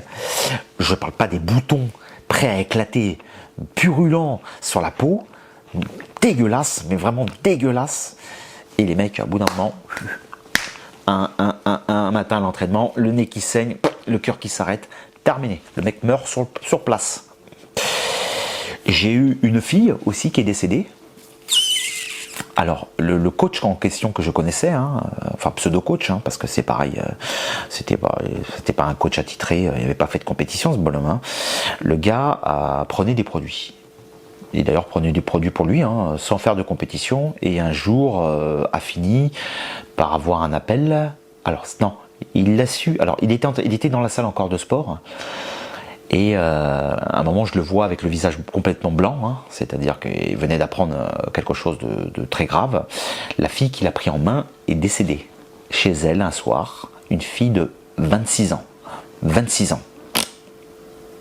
Cette fille-là, d'ailleurs, faisait du fitness, avait commencé du fitness depuis 1 an.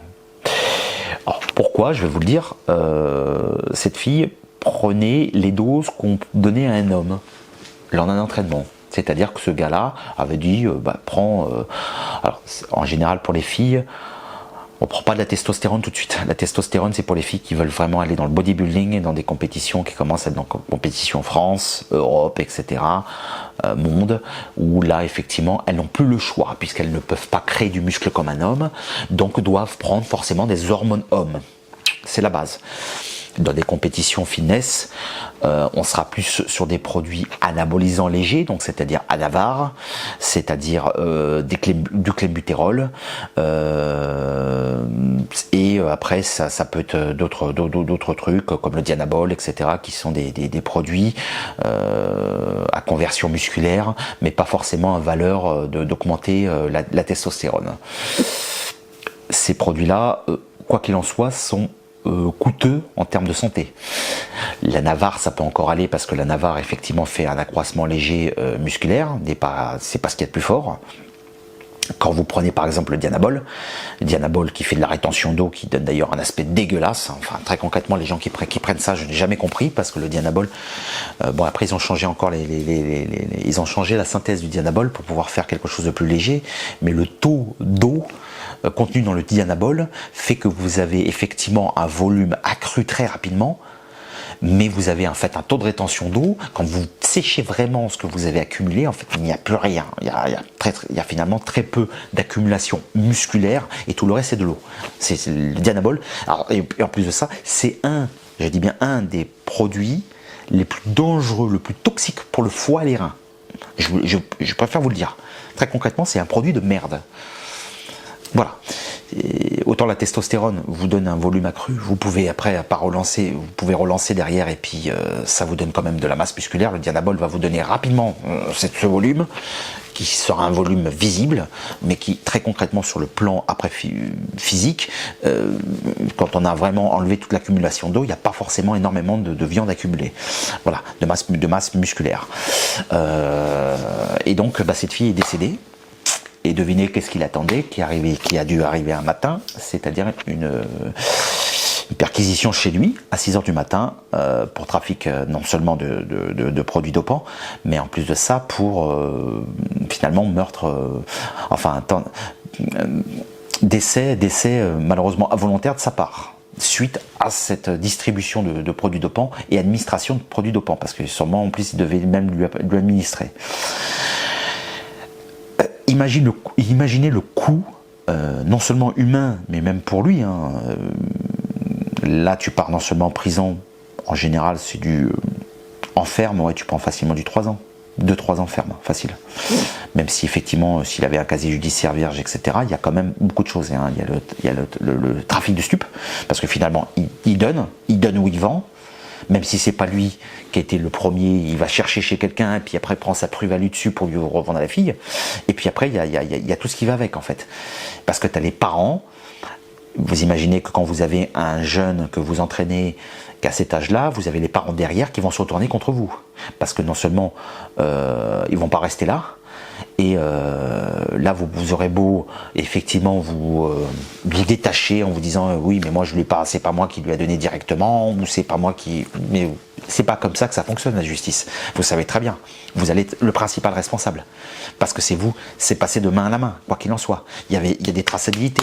Vous pensez que parce que vous passez par WhatsApp ou que vous avez mis quelques textos, non, vous avez des traçabilités à un moment ou à un autre, et puis de toute manière vous avez après des témoignages, donc ce qui fait que très concrètement, le jeu n'en vaut pas la chandelle, surtout si c'est pas en plus vraiment de la vraie compétition, c'est-à-dire un bodybuilder, il prend ses dispositions. À un bout d'un moment, il va se fournir à droite ou à gauche, il a ses contacts, il prend ses dispositions. Mais quand vous coachez quelqu'un, ça veut dire que vous prenez la responsabilité d'avoir quelqu'un avec vous qui, non seulement vous n'avez pas forcément un aperçu de ce qu'il va prendre vraiment, comment il va le prendre vraiment, comment il va se l'administrer. C'est pareil, par exemple, prenons tout ce qui est en intraveineux ou en intramusculaire.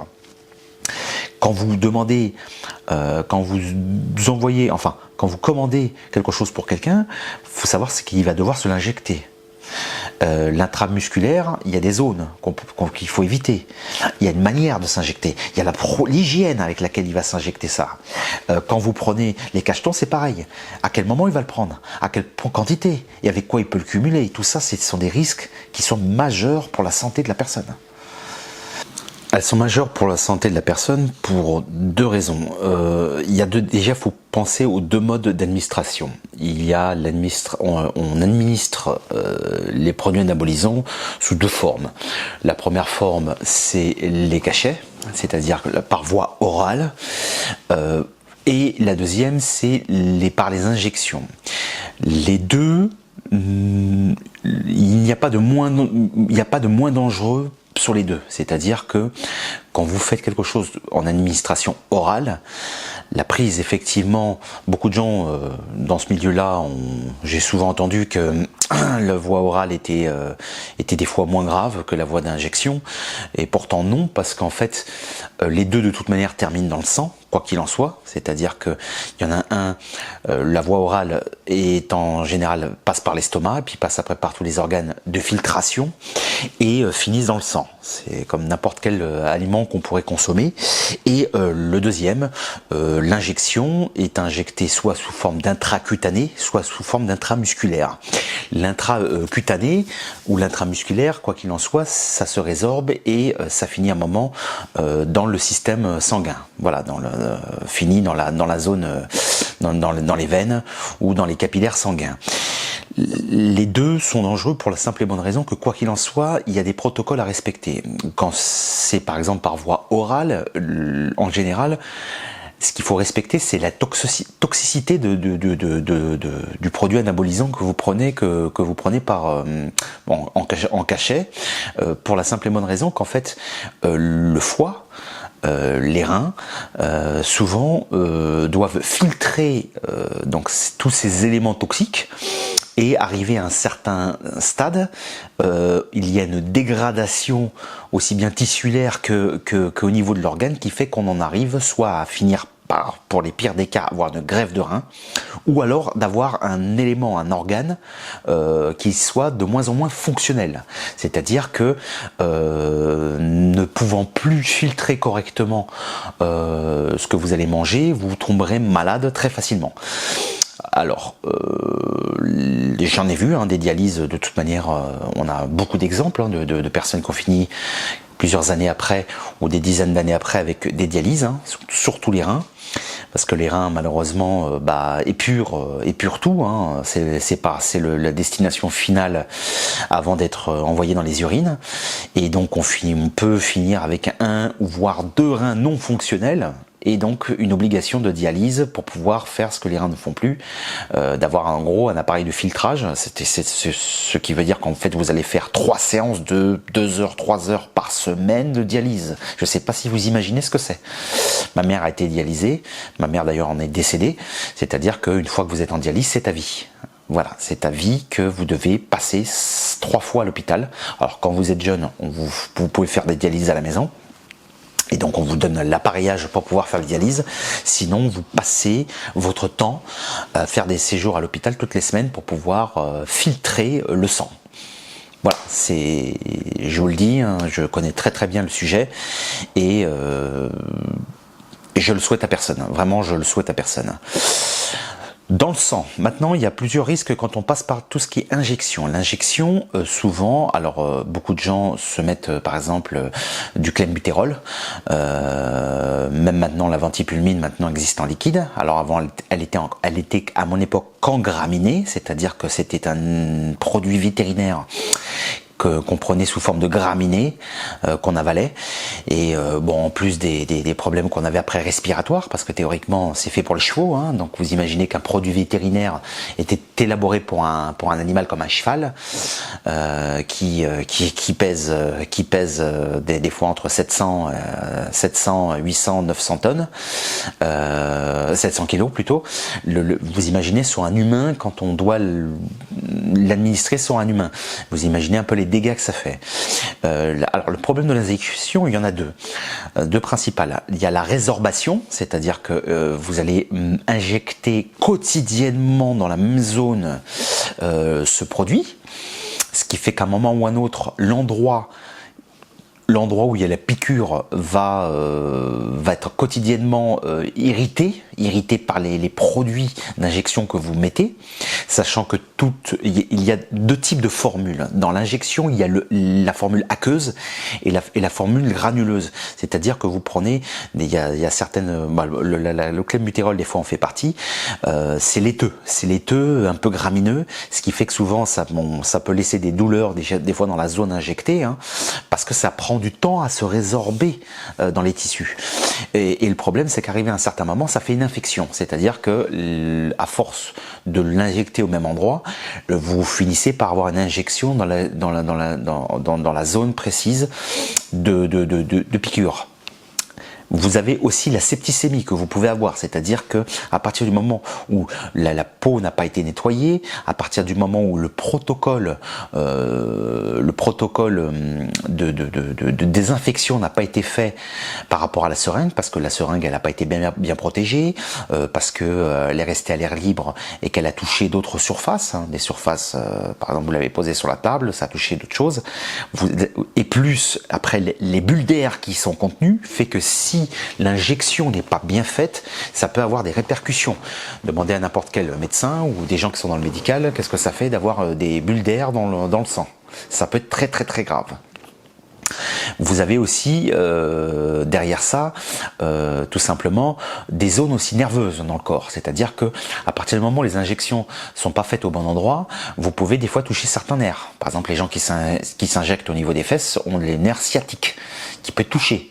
Et le nerf sciatique, demandez à quelqu'un qui a une crise de sciatique, qu'est-ce que ça fait d'avoir le nerf sciatique qui a été touché ou abîmé.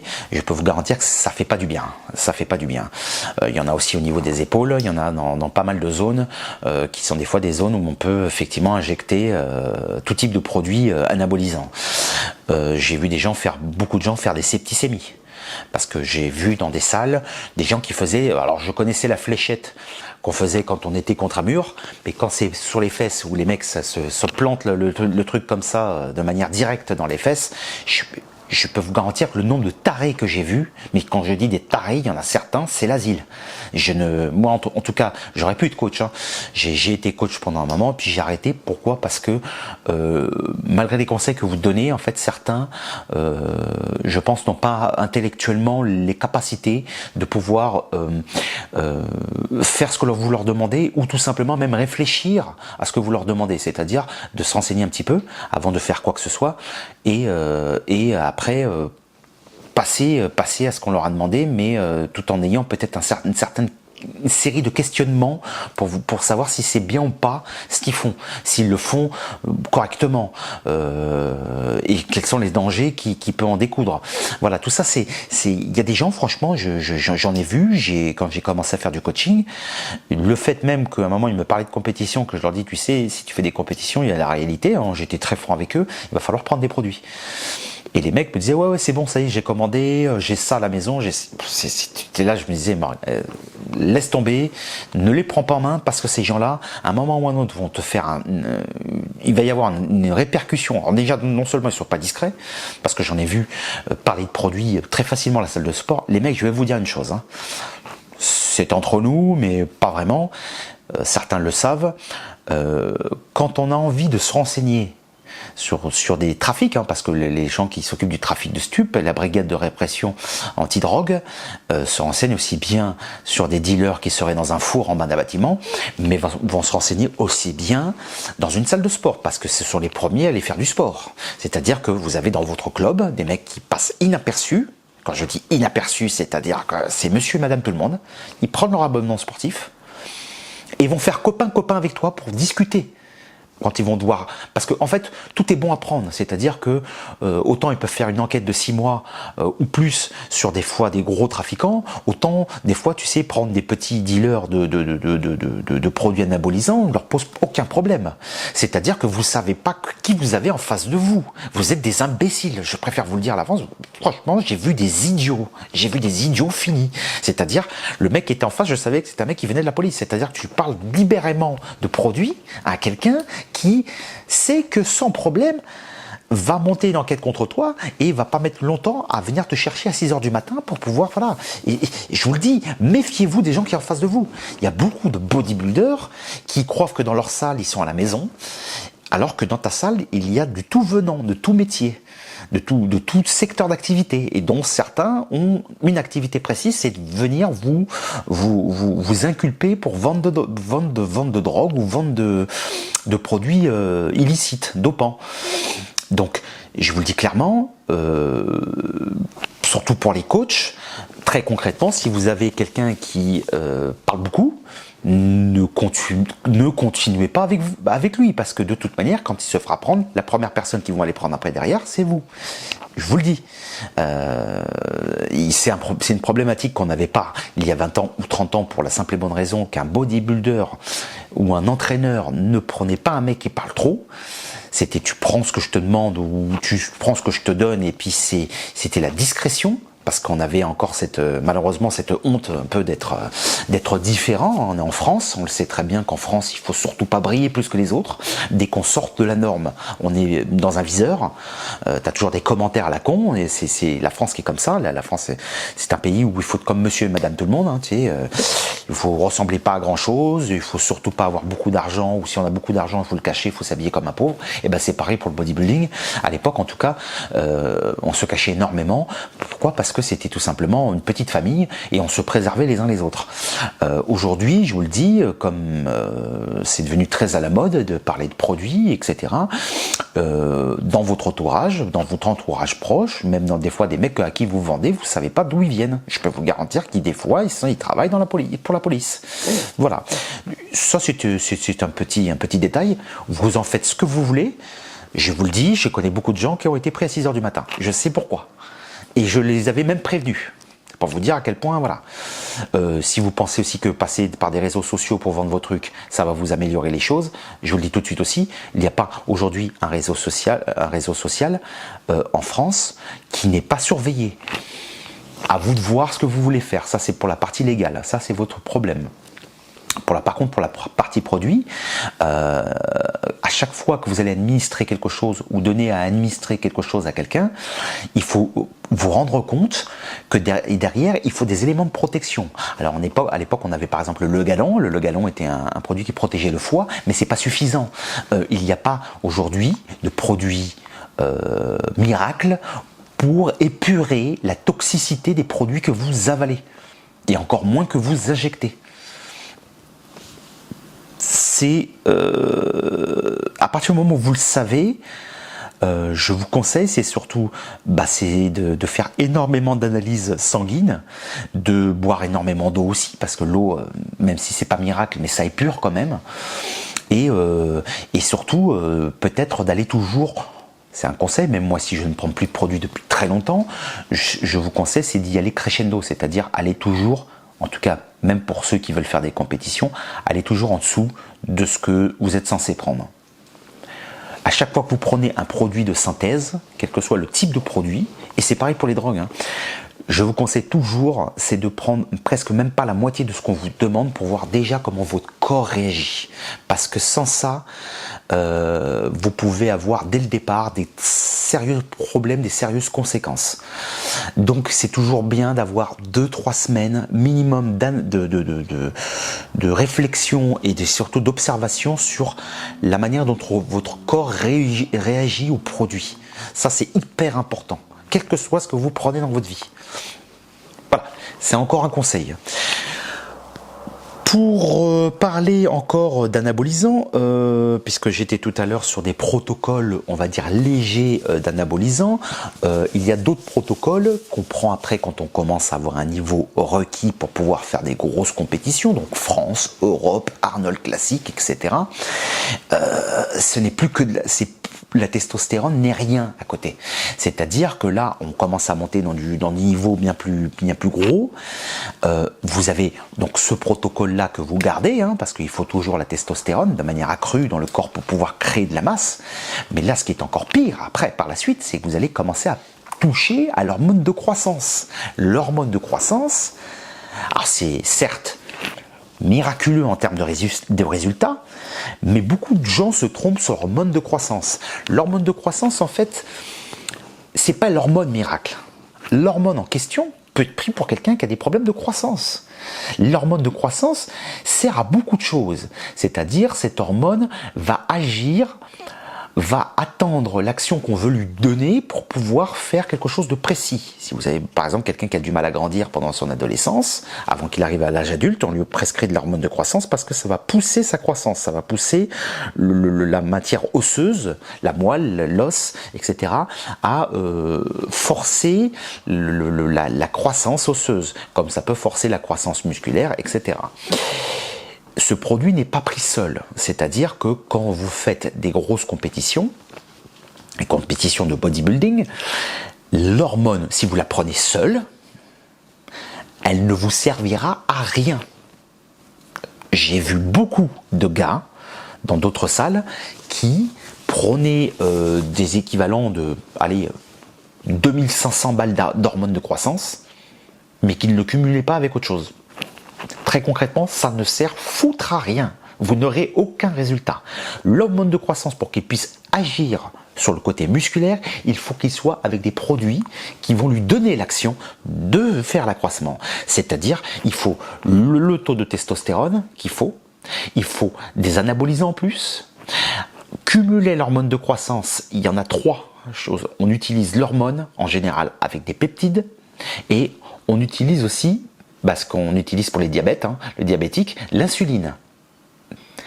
Quand vous rentrez dans ces 3 schémas, c'est-à-dire les 3 choses qui sont obligatoires pour commencer à avoir le physique qui commence à ressembler à un physique entre guillemets de champion, vous rentrez dans un danger que vous imaginez même pas.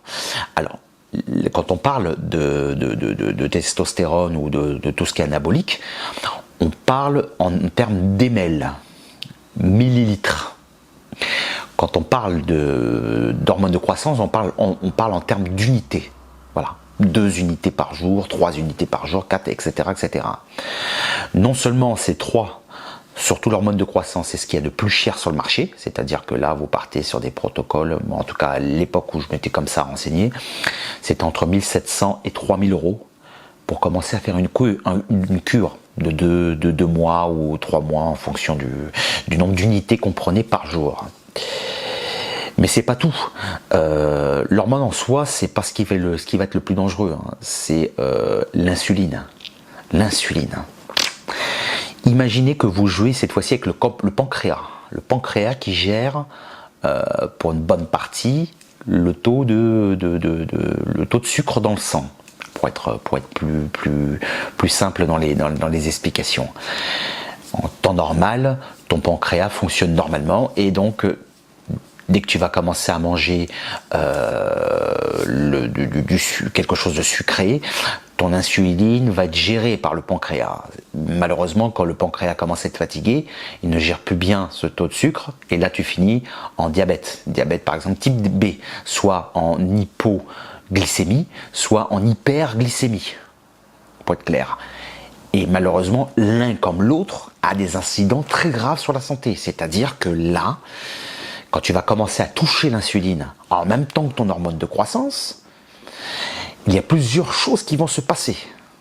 Non seulement il va falloir que tu surveilles ton taux d'insuline, parce que c'est-à-dire que, par exemple, un bodybuilder qui s'est entraîné presque à jeun, s'il ne rentre pas vite à la maison après l'entraînement, peut faire un coma, comme n'importe quel diabétique, parce que là il joue avec son taux d'insuline. Il n'est pas encore diabétique, il n'est pas déclaré diabétique, mais il a déjà les mêmes symptômes qu'un diabétique. Il faut le savoir, puisqu'il joue avec son insuline. Non seulement l'insuline peut te mettre dans le coma, si à cause de ce dysfonctionnement du pancréas, volontaire ou non, mais en plus de ça, après, c'est tous les problèmes qui en découlent. Quand un bodybuilder depuis trop longtemps joue avec son insuline, il peut finir diabétique. Et quand il finit diabétique, c'est tous les problèmes qui vont avec. C'est-à-dire que la moindre coupure peut avoir du mal à guérir. Tu bandes plus, tu vas avoir des problèmes érectiles, d'érection. Il y a un tas de choses, il y a tellement de choses qui sont liées à ça je peux vous garantir que quand vous rentrez là-dedans, vous êtes déjà en train de signer quelque chose. Hein. Alors vous signez pas peut-être votre arrêt de mort tout de suite, mais vous signez des très très gros problèmes de santé. C'est-à-dire que vous avez non seulement la testostérone et les produits anabolisants qui commencent à jouer sur le cœur, à jouer sur les artères. Et puis en plus de ça, après vous allez jouer en plus avec plusieurs hormones. Vous allez jouer avec puisque vous êtes en période de sèche, donc il va falloir par exemple du lévothyrox. Lévothyrox, c'est pour les gens qui ont des problèmes de thyroïde. Vous imaginez, regardez, imaginez le schéma. Hein. Vous jouez sur le cœur, vous jouez sur la thyroïde, vous jouez sur le pancréas, vous jouez sur les reins, vous jouez sur la testostérone. Nombre d'organes qui sont ciblés par la prise de produits fait que ça vous multiplie tout simplement toutes les maladies que vous allez avoir plus tard. C'est-à-dire que vous les prenez, vous avez 20 ans, vous êtes en bonne santé, votre corps arrive encore à tenir tout ça. Arrivé à 30-40 ans, je peux vous garantir que le déchaînement de problèmes qui vous attend, c'est même pas la peine. Vous jouez sur la thyroïde. Très bien. Pas de problème. Qu'est-ce qui se passe? Une fois que vous avez un dérèglement thyroïdien, vous serez fatigué tous les jours. Prise de poids en excédent. Obligatoire de prendre un protocole à vie, par exemple de lévothyrox. Imaginez un petit peu déjà la vie que vous allez mener. Vous jouez sur les reins? Pas de problème. Les reins commencent à être en dysfonctionnement. Vous risquez de faire donc d'avoir une dialyse à vie. Vous jouez sur les hormones de testostérone, pas de problème. Vous pourrez peut-être plus jamais vous reproduire, tout simplement avoir un bébé. Encore mieux, vous risquez même un cancer de la testicule. Beaucoup de cas de cancer de testicule sont souvent générés par la prise de testostérone. Pourquoi? Pour la simple et bonne raison que là, les gonades, c'est pareil, hein, c'est comme toutes les hormones, sont des équilibres, c'est-à-dire s'équilibrent en fonction de la manière dont elles ont été traitées. Plus vous avez une vie saine, plus les hormones arrivent à équilibrer de manière à vous garder en bonne santé. Plus vous les assistez, c'est-à-dire plus vous leur donnez des fois l'ordre de ne plus fonctionner, puisque forcément vous jouez dessus et vous essayez de reprendre vous-même une action sur elles, et plus à un moment ou à un autre, soit elles deviennent feignantes, soit elles deviennent non fonctionnelles. Donc ce qui veut dire que vous finissez non seulement avec à la fin des petites testicules qui ne gonflent plus. Donc ce qui se passe, c'est que vos testicules au bout d'un moment ne sont plus fonctionnels. Je vais vous donner un cas encore, hein, ce n'est pas pour vous faire peur. Hein. Moi, tout ce que je vous dis, je vous le dis, je l'ai vécu. Je l'ai vécu. Je vais vous donner l'anecdote d'un mec qui, justement, à l'époque, prenait de la testostérone toute l'année. Toute l'année. Hein. Alors, il n'est pas mort, en tout cas, de ce que je sais de lui, il n'était pas mort, en tout cas pendant toute la période où il n'a jamais eu de problème plus de santé que ça. Aujourd'hui, sûrement. Tout ce que je sais, c'est que il y a quelque chose qui lui manque. Ce gars-là, un jour, s'était plaint, parce que ça faisait déjà une bonne année qu'il prenait de la testostérone et à haute dose. Hein. Un jour, ne sent plus ses testicules. Alors déjà, il avait plus de libido. Hein. Faut le savoir, il avait plus de libido. Donc déjà, il avait déjà les envies et les érections qui étaient déjà laborieuses. Un jour, a commencé à toucher ses testicules. À mon avis, il a dû le faire pendant sa phase de masturbation, et ce monsieur, en fait, a senti qu'il ne sentait plus sa testicule. Qu'elle était dure. Mais vraiment, quand je dis dure, c'est vraiment, il avait l'impression d'avoir un caillou, quoi. Il n'avait plus de sensation au niveau de sa testicule. Qu'est-ce qui s'est passé, ce monsieur? À un moment, il commençait à la toucher pour voir, parce que vous savez très bien, dans une testicule saine, si vous appuyez le serait-ce qu'un peu, ça vous monte au crâne. Hein. La douleur, on peut pas l'imaginer. Hein. Ce mec-là, il appuyait, il voyait qu'il n'avait plus de douleur dessus.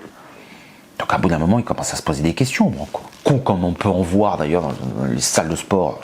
Je crois que on peut faire un dîner de cons de tous ces mecs qui travaillent qui essayent de faire du bodybuilding et qui ont malheureusement, la seule chose qui leur manque, c'est le cerveau, c'est le seul muscle qui n'est pas entraîné. Le mec a appuyé un peu trop fort sur sa testicule. Sa testicule a explosé. Ah, c'est pas des conneries. Sa testicule a explosé dans son scrotum.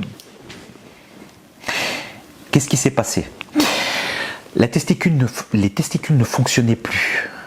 Pour la simple et bonne raison qu'elle n'avait plus d'action à faire dans la journée. Elle n'avait plus d'action à faire, elle ne produisait plus rien. Et bien, une de ces testicules a nécrosé.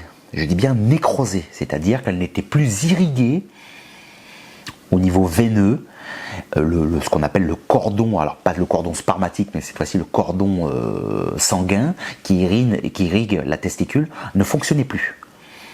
Puisque la testicule elle-même ne travaillait plus. Il a nécrosé sa testicule, et par nécrose, la testicule s'est durcie. En gros, ça fait une date. Il avait une date à la place des couilles. Hein. Voilà, vous avez les choses clairement. Et le mec s'est retrouvé avec une testicule explosée. On a dû lui faire une ablation de cette fameuse testicule. Et je peux vous garantir que ça a laissé un froid sur tous les mecs de la salle qui étaient à côté. C'est une anecdote, mais qui existe, vraiment. Je peux vous donner un tas de trucs. Il y en a certains que je vois à la télévision là en ce moment, il y en a un qui a lâché la bride là-dessus, qui est redevenu vraiment très normal. Je dirais même que son corps n'a plus rien à voir. Un jeune qui pour moi encore reste un jeune par rapport à l'âge que j'ai, que j'ai connu à Toulouse, que j'aimais pas d'ailleurs. Je préfère le dire franchement, j'aime pas trop la mentalité. Ce mec-là avait des saignements de nez pendant l'entraînement. Quand le nez qui saigne. Je parle même pas de tout ce qu'il y avait au niveau mental que j'ai vu qui franchement signifiait que là je pense que s'il avait continué là aujourd'hui il serait plus là en train de nous parler à la télévision, vraiment. En fait le problème, vous les jeunes, je parle surtout pour les jeunes parce que les gens de ma génération on a un peu de recul sur les choses, je parle des mecs qui ont la vingtaine, peut-être la début trentaine, vous ne prenez pas compte des dégâts que ça peut faire sur la santé de prendre des produits anabolisants. Si encore je disais ça serait fait intelligemment, c'est-à-dire qu'au minimum du minimum, de temps en temps, avec une petite cure à l'appui, pourquoi pas. Il y en a, par exemple dans le fitness, les bodymen classiques, excuse-moi, la con, que souvent je vois, surtout pour ceux qui ne sont pas honnêtes, je dis bien ceux qui ne sont pas honnêtes, vous ne vous sentez pas tous concernés, j'en ai vu beaucoup aller se fournir dans les mêmes endroits que les bodybuilders. Là où il faisait le truc où c'était peut-être plus intelligent qu'un bodybuilder, c'est qu'en fait, ils prenaient ce qu'ils avaient besoin de prendre. C'est-à-dire pendant 2-3 mois, ils prenaient une cure, ils bloquaient tout, et après, ils géraient leurs acquis. C'est-à-dire qu'ils prenaient juste l'accroissement nécessaire pour après garder l'acquis musculaire, c'est-à-dire qu'ils continuaient un entraînement quand même de force et étaient propres, à peu près propres les derniers mois. Parce que eux ils n'avaient pas besoin d'un gros volume, mais il fallait quand même pousser la morphologie naturelle qu'ils avaient, puisqu'ils n'étaient pas tous costauds, hein, comme moi quand j'ai commencé, et donc en fait on pris juste leurs acquis musculaires. Aujourd'hui moi j'ai un acquis, c'est-à-dire qu'aujourd'hui, bon là vous ne me voyez pas, mais aujourd'hui je suis très costaud, quand je suis en Marcel, quand je m'entraîne je suis très costaud parce que j'ai l'acquis musculaire de ce que j'ai accumulé effectivement plusieurs années en avant. Voilà, sauf que moi j'ai gardé le taux de testostérone haut parce que je sais comment faire pour avoir un taux de testostérone accru, c'est-à-dire normal, mais toujours au-dessus de la moyenne. Il y a une façon de s'entraîner, il y a des choses en alimentation à ingérer pour pouvoir garder ce niveau de testostérone, malgré mon âge. Voilà, c'est la seule chose qui a fait que ça gardait mon volume musculaire. Mais certains qui ont effectivement fait des compétitions fitness sont quand même passés par les produits, mais ont par contre décidé de les prendre comme petite quantité et sur du court terme et de jouer que sur le volume qu'ils avaient pour faire que de la sèche derrière. C'est-à-dire par contre après sur la sèche, je ne veux pas dire que je ne sais pas ce qu'ils prennent, mais ils aident, ça aussi, mais l'effet anabolique sera moins visible qu'un bodybuilder classique. Et le problème c'est que tout ça en fait engendre énormément de faux semblants pour les gens qui souhaiteraient être dans ce sport et vouloir être quelqu'un, se créer une carrière. Pourquoi? Parce que beaucoup de mensonges sont émis. Je ne connais pas aujourd'hui dans le monde de la compétition une personne qui n'est pas dopée. Je préfère vous le dire à l'avance. Ça se fait en silence. Pour certains, il y en a certains qui ont l'honnêteté de pouvoir en parler, mais On vous ment quoi, on vous ment, on vous vend du rêve, on vous vend du rêve. C'est simple, tous les protocoles de produits actuels, déjà, et ça sera peut-être la dernière partie, il faut prendre compte de beaucoup de choses. La plupart des produits que vous prenez viennent tous de laboratoires différents. C'est très rare qu'un seul laboratoire est représenté par un dealer. C'est-à-dire qu'il va y avoir des arrivages de choses qui vont arriver de Chine, de Thaïlande, de Russie, etc., qui viennent de laboratoires différents, ce qui veut dire que déjà la qualité, la manière dont le produit a été fait, la manière dont il a été synthétisé sera différent suivant les laboratoires. L'hygiène aussi, qu'aura eu lieu, les labos seront aussi différents. Le mode de conservation sera différent, c'est-à-dire qu'il y a d'un pays chaud à un pays froid, le médicament, le comprimé que vous allez avaler ou l'injection, la fiole que vous allez prendre aura eu un mode de conservation différent. Certains vont avoir un coup de chaud à cause du transport ou à cause du pays où c'est situé, d'autres vont avoir du froid, du chaud, etc. Ce qui fait que l'état des produits quand ils arrivent dans vos mains déjà ont un impact sur les effets secondaires et auront un impact aussi après sur votre santé, parce que effectivement la plupart des pays qui maintenant fournissent ce genre de produits sont des pays qui sont très loin de la France. Ce qui fait que quand ça passe dans les mains, tu ne sais pas depuis combien de mois le laboratoire a fait sortir ce produit-là, tu ne sais pas depuis combien de mois c'est passé de main en main, etc., par quel moyen de transport, sous quelles conditions, etc., réfrigéré ou non réfrigéré. Vous imaginez un peu tout ça. Ce sont des facteurs très importants. Et comme je vous le dis, ne prenez pas un produit s'il n'y a pas de relance derrière, parce que sinon vous allez vous mettre dans une merde pas possible. Je vous le dis, aujourd'hui, je vois beaucoup, j'ai quand même une vision portée longue sur les effets aujourd'hui que j'ai vus chez certaines personnes. Quand je vous dis que des gens sont stériles, hein, quand je vous dis que des gens ont des dialyses à vie, quand je vous dis que des gens aujourd'hui ont des paralysies, etc., c'est pas pour rien. C'est pas pour rien, c'est du vécu. Je reviendrai peut-être après sur dans d'autres émissions que je ferai sur la musculation. Je reviendrai sur d'autres cas pour vous expliquer un petit peu tout le monde, hein, vraiment du bodybuilding et tout ce qu'on peut, comment peut-être gérer au mieux, voilà, les prises de protéines. Si vous avez des questions, s'il ne faut pas hésiter. Je suis très ouvert au niveau des questions. Même les plus intimes, hein, sur les choses qu'on ne parle pas en général, et je vous donnerai un maximum de détails. Je ferai des vidéos pour pouvoir y répondre. Voilà, donc faut pas que ça aille trop longtemps au niveau de la vidéo. Je préfère déjà en rester là, et je ferai d'autres parties plus tard sur d'autres sujets. Je vous souhaite en tout cas une excellente soirée ou journée suivant le moment à laquelle vous regardez cette vidéo, et si vous pouviez me mettre un petit pouce bleu ou tout simplement faire un abonnement, puisque je vais faire des vidéos sur beaucoup de choses, pas que le sport, hein, sur beaucoup de sujets, même des sujets tabous. J'ai travaillé ça depuis longtemps et je préférais garder justement cette ligne agitateur de conscience, et justement agiter un petit peu tous les tabous que l'on ne parle pas en France. Voilà, je vous souhaite en tout cas écoutez, un bon fin de visionnage, et surtout je vous dis à bientôt.